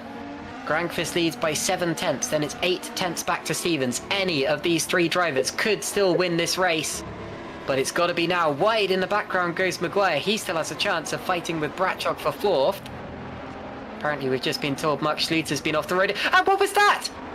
Oh, sorry. Chris Shepherd getting out of the way of the leaders. He's lapped. My apologies. I thought that was...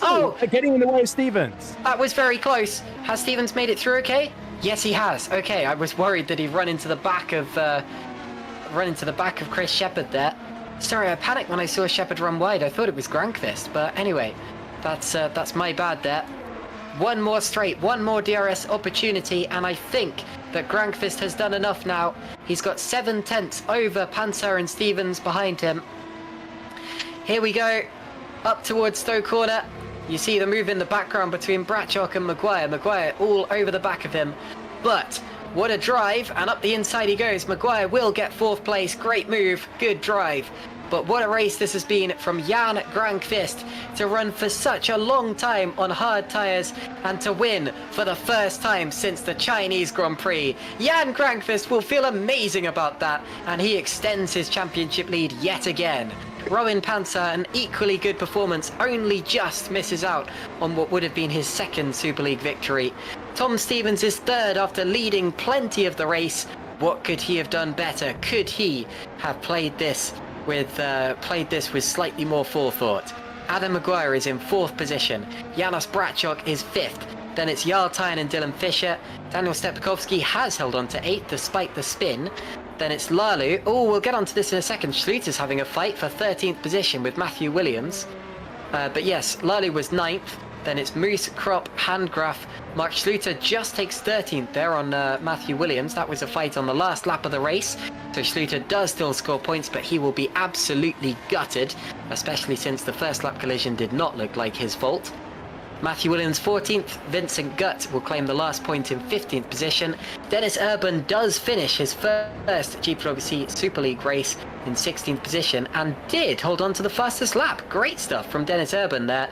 Yes, he won't get a point for it, but he can at least say that he scored the fastest lap on the first race of his GPVWC career. Ed, quick quiz question actually. Can you name a Formula 1 champion that scored fastest lap on their very first race? Because I can. Nico Rosberg? Nico Rosberg, well done. Oh my goodness, you are a nerd.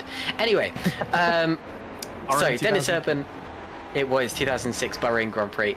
Dennis Urban, 16th position, Philip Pushke, 17th, Maxime Bewley, 18th, and Chris Shepherd was the final finisher in 19th position.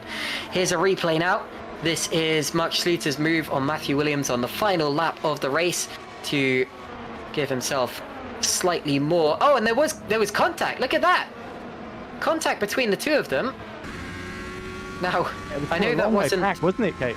And it looks like Matthew Williams either didn't see him coming in time or just wasn't very compliant because he just sort of turned across.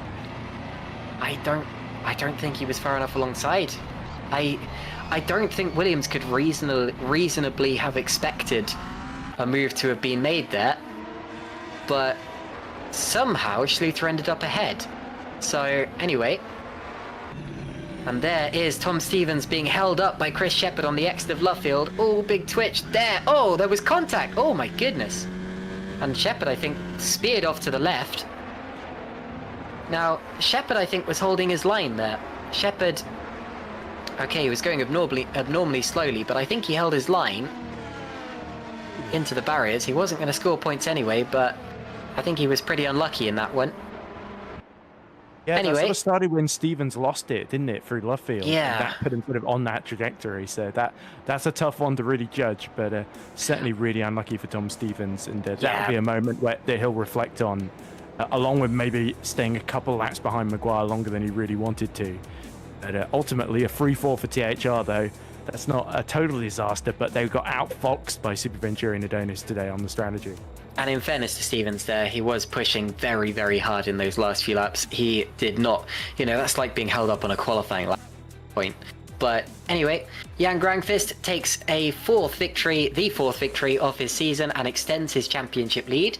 Robin Panzer is second after a spirited drive on very old hard tyres. He was never more than a second behind the eventual race winner. Tom Stevens, P3. And he will be followed home by his THR teammate Adam Maguire, who after all of that, after his pole position leading into turn 1, does not finish on the podium. Janos Brachok drops to P5, Jarl Tyne climbs to P6, then it's Dylan Fisher, who got into quite a few collisions towards the end of that race, but I won't judge them just yet because I don't think I saw them from enough angles. Daniel Stepkowski P8, then Jukka-Pekka Lalu P9 and P10. Let's move on to the second slate of the finishing order if we can. To see Moritz Kropp P11, Stein Handgraf P12, Mark Schluter P13. What a disappointing race for him and the Edge Esports driver, the Edge Esports team to put it kindly. Matthew Williams P14, then Vincent Gutt in P15 scores the final point. So congratulations to our usual cameraman. It was clearly worth taking a bit of a day off today. Dennis Urban, well done, finishing his first GPVWC Super League victory. His first Super League race. Now that would have been seat, but there you go. Philip Pushke, P17, former winner at this track. He'll be disappointed not to have scored a top 15. Maxim Bewley also finishes despite a couple of incidents, and Chris Shepherd finishes probably without his front wing, but there you go. 19 finishes. And it's good to see that after the first 19 laps of the race, because I remember we had 19 cars still running on lap 19, there weren't any more DNFs, because the start of this race was pretty hectic. We had plenty of drivers dropping out. Igo Priem, Carlos Martin, Stefan Rolt, so both of the TOP esports failed to score today. George Salachianis, Jeffrey Fournier, Thomas Rock, Pascal Pollens, and then of course both of the Stacks cars and both of the TX3 drivers who failed to even show up for this race, and we will have to try to figure out exactly why that happened later on. There are the championship standings. Tom Stevens does move back into his runner-up spot, but a long, long way behind Jan Grankvist. It could be all too late at this point, but I never like to call a championship before it's over. You never know what is going to happen. Adam Maguire has moved up to 4th. Martin, of course, had a retirement from this race, so that makes sense. And it looks like Janos Bratchuk has moved up 2 positions on Matthias Moos and Matthew Williams as well. So that is the championship standings. Here's the calendar. The next one will be the German Grand Prix, but don't go anywhere because we still have drivers to interview, and I'm sure there'll be some opinions voiced after this one, and probably some quite happy drivers as well, who have achieved strong results today. And the first of those who we can bring in achieved the strongest result of them all. Yet another race win. Sorry for the short notice there, Jan, or no notice whatsoever. But Jan, you have won your 4th Grand Prix of the season in your first championship challenge. How do you feel about today? And did it go absolutely perfectly, or is this a bit of a surprise to find yourself on the top step? Was very boring race. Oh my goodness. Is that all you've got to say about it? Yes. Wow. Certainly living up to your Finnish reputation there, Jan. Well, you say it was boring, but the THR cars, after their second pit stop, they were really catching you guys at the end there. Did you think they were going to catch you at any point? Did it at least get your heart rate up a bit, or was the one stop always the strategy to do? No. And one stop. Yes. Okie dokie. Okay. Well, I mean, you did it.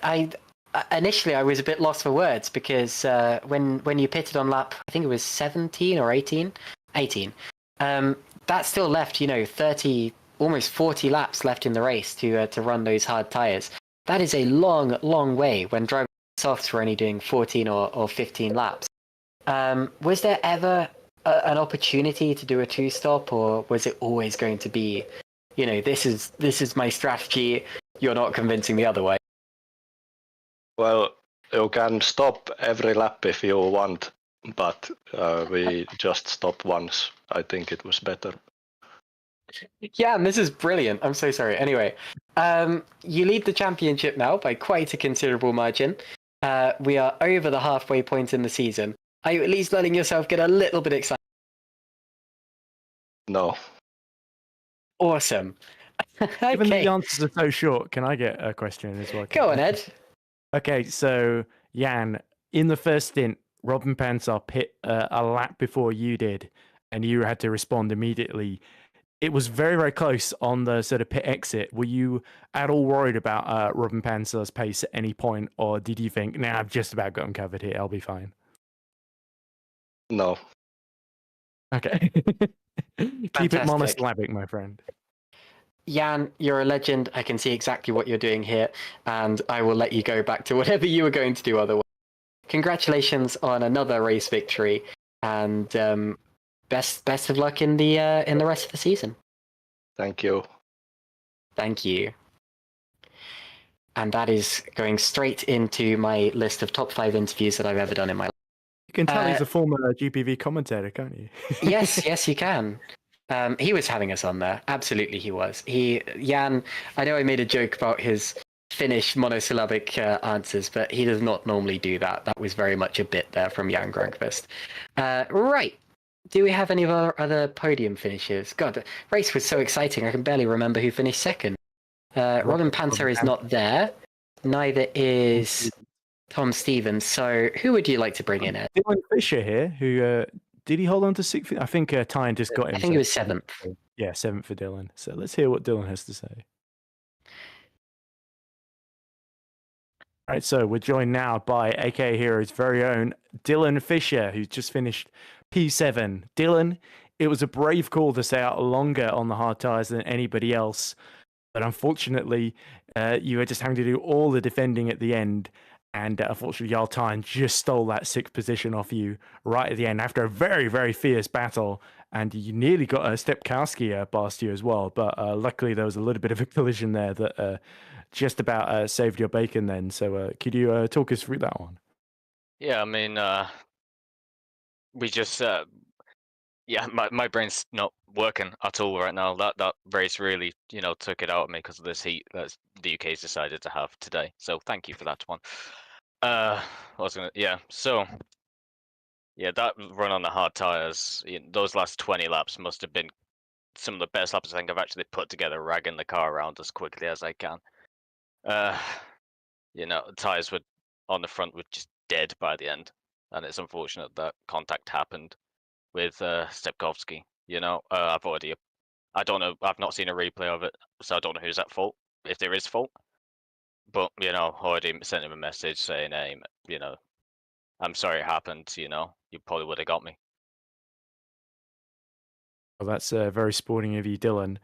And it must be said, another really strong qualifying performance to split the donor scars that were quite strong today. You've really carried that momentum through from Austria, which is great to see. And more points for AKA Hero, of course. It really feels like your season's, even though you just missed out on that equal best finish, your season's definitely turned a corner. And despite this intense heat, your efforts are definitely being rewarded, which is great to see. Yeah. I mean, yeah, that qualifying, like before that quali, I'd not set a 27.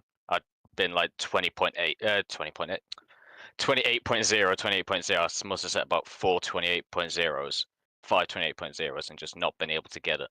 So to be able to then get it in the qualifying session was quite rewarding, especially considering first 27 was on a banker, and then beat it somehow. Well, there we go. Sounds like you're peaking at exactly the right time, Dylan. So anything else you want to say before we let you go? I don't think Caitlin's got any questions, unfortunately, so that might be it. Nah, well, I mean, all I've got to say is, of course, thank you to my race engineer, Christian Vasta, did a great job.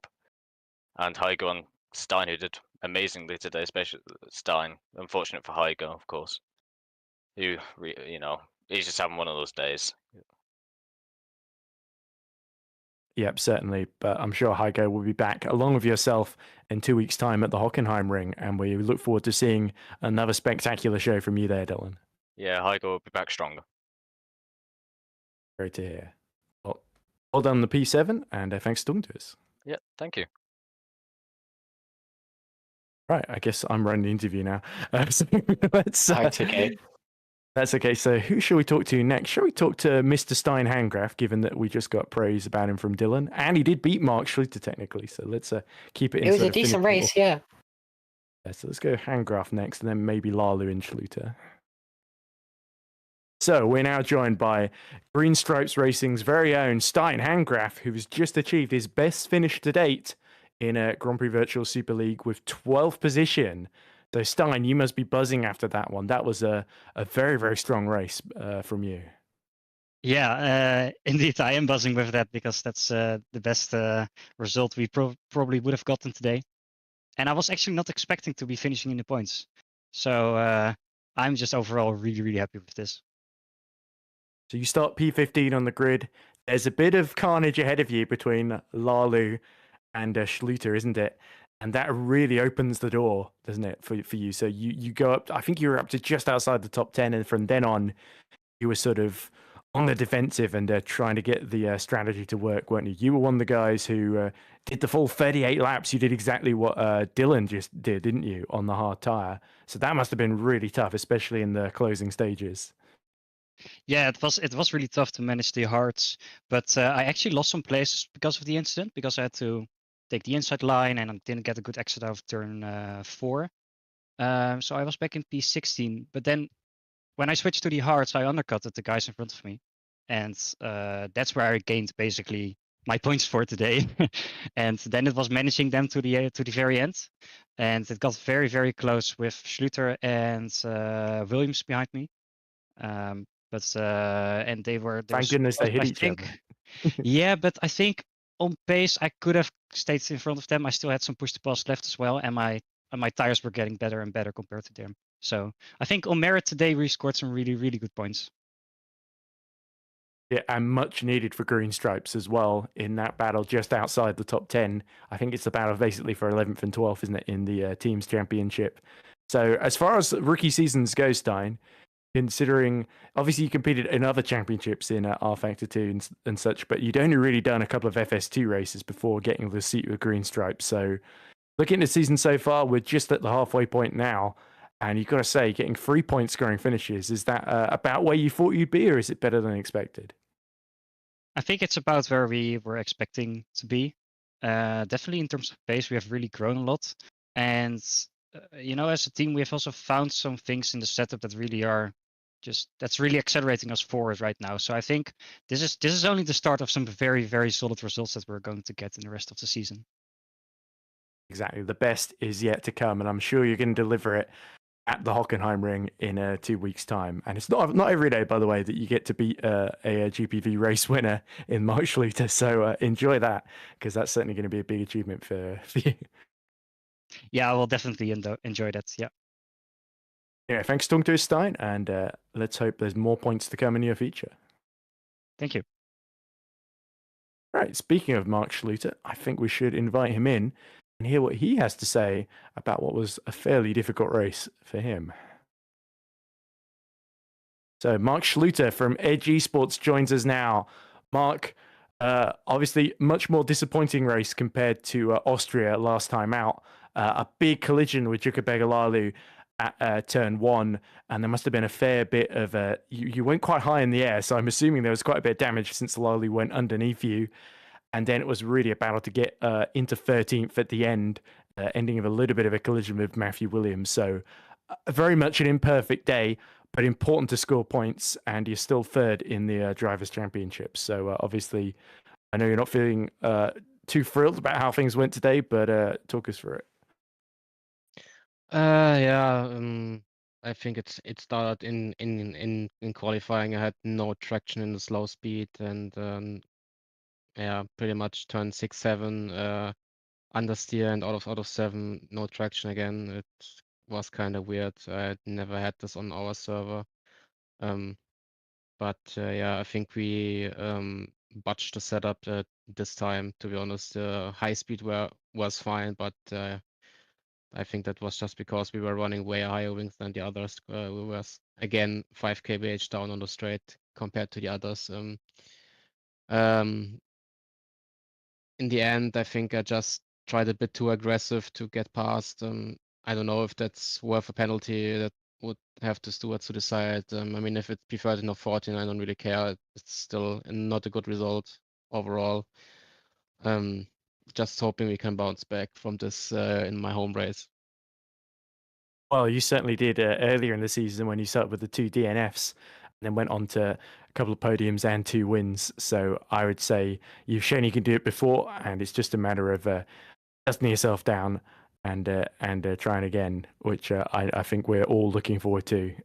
But certainly, Hockenheim, is it a good track for you, obviously? Or do you prefer Nürburgring of the 2 German Grand Prix level sort of tracks?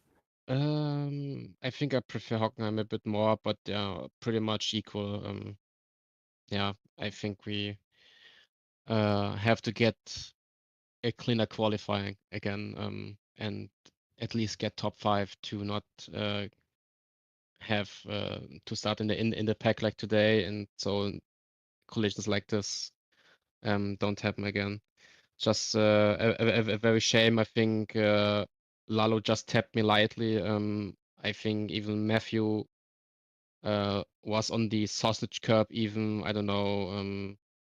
we'll have to see what the stewards say about this, who's at fault, or if it's a racing incident. Yeah, I suppose we'll have to see that in the fullness of time. So hard luck today, Mark, but certainly all is not lost, and there's still plenty to fight for at Hockenheim in 2 weeks' time. So we look forward to seeing you there. Yeah, I'm just hoping. I think we can just go for the vice championship now. I don't think we can catch Jan after today, but yeah, maybe he has bad luck again. But I don't think so at the moment.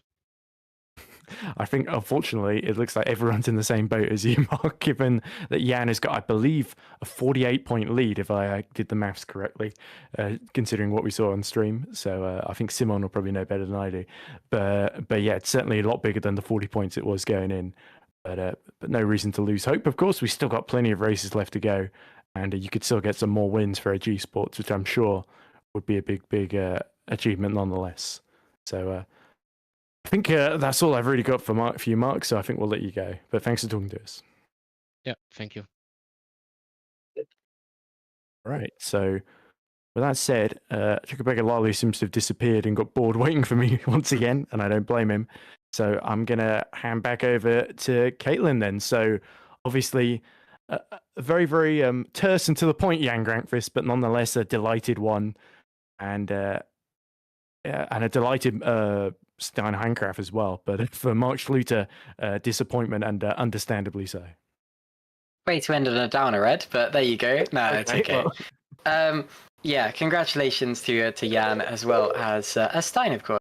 We often forget that even the drivers who don't achieve absolutely sparkling results that get all the headlines, even the other drivers who may be fighting for P12 or whatever, their races are just as important to them. And if they are proud of their results, then we're happy for them. So congratulations as well to Stein Handgraf. So that is it for the British Grand Prix segment of the GPWC season. Make sure that you're looking out on the GPWC YouTube channel for more races in the meantime. We have all of the junior categories coming up, of course, more Academy Series, FS2 and F1 next week, and of course more Super Lights before the next Super League Grand Prix. The next one will, of course, be the German Grand Prix, which I think in 2 weeks' time, although it's usually about this time of year, there's summer break or something. So I will quickly look that up. It is in 2 weeks' time, right? Believe so. It's 1st of August, isn't it? So that does. Yeah, that'll be 2 weeks' time. Jolly good. Okay, well, I just had to check that just in case. But yes, it looks to be the 1st of August.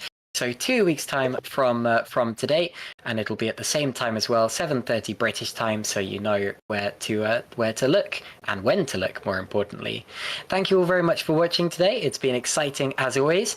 Thank you to Ed Hunter for stepping in alongside me to place Ryan Elliott, who I'm sure will enjoy this race if he watches it back.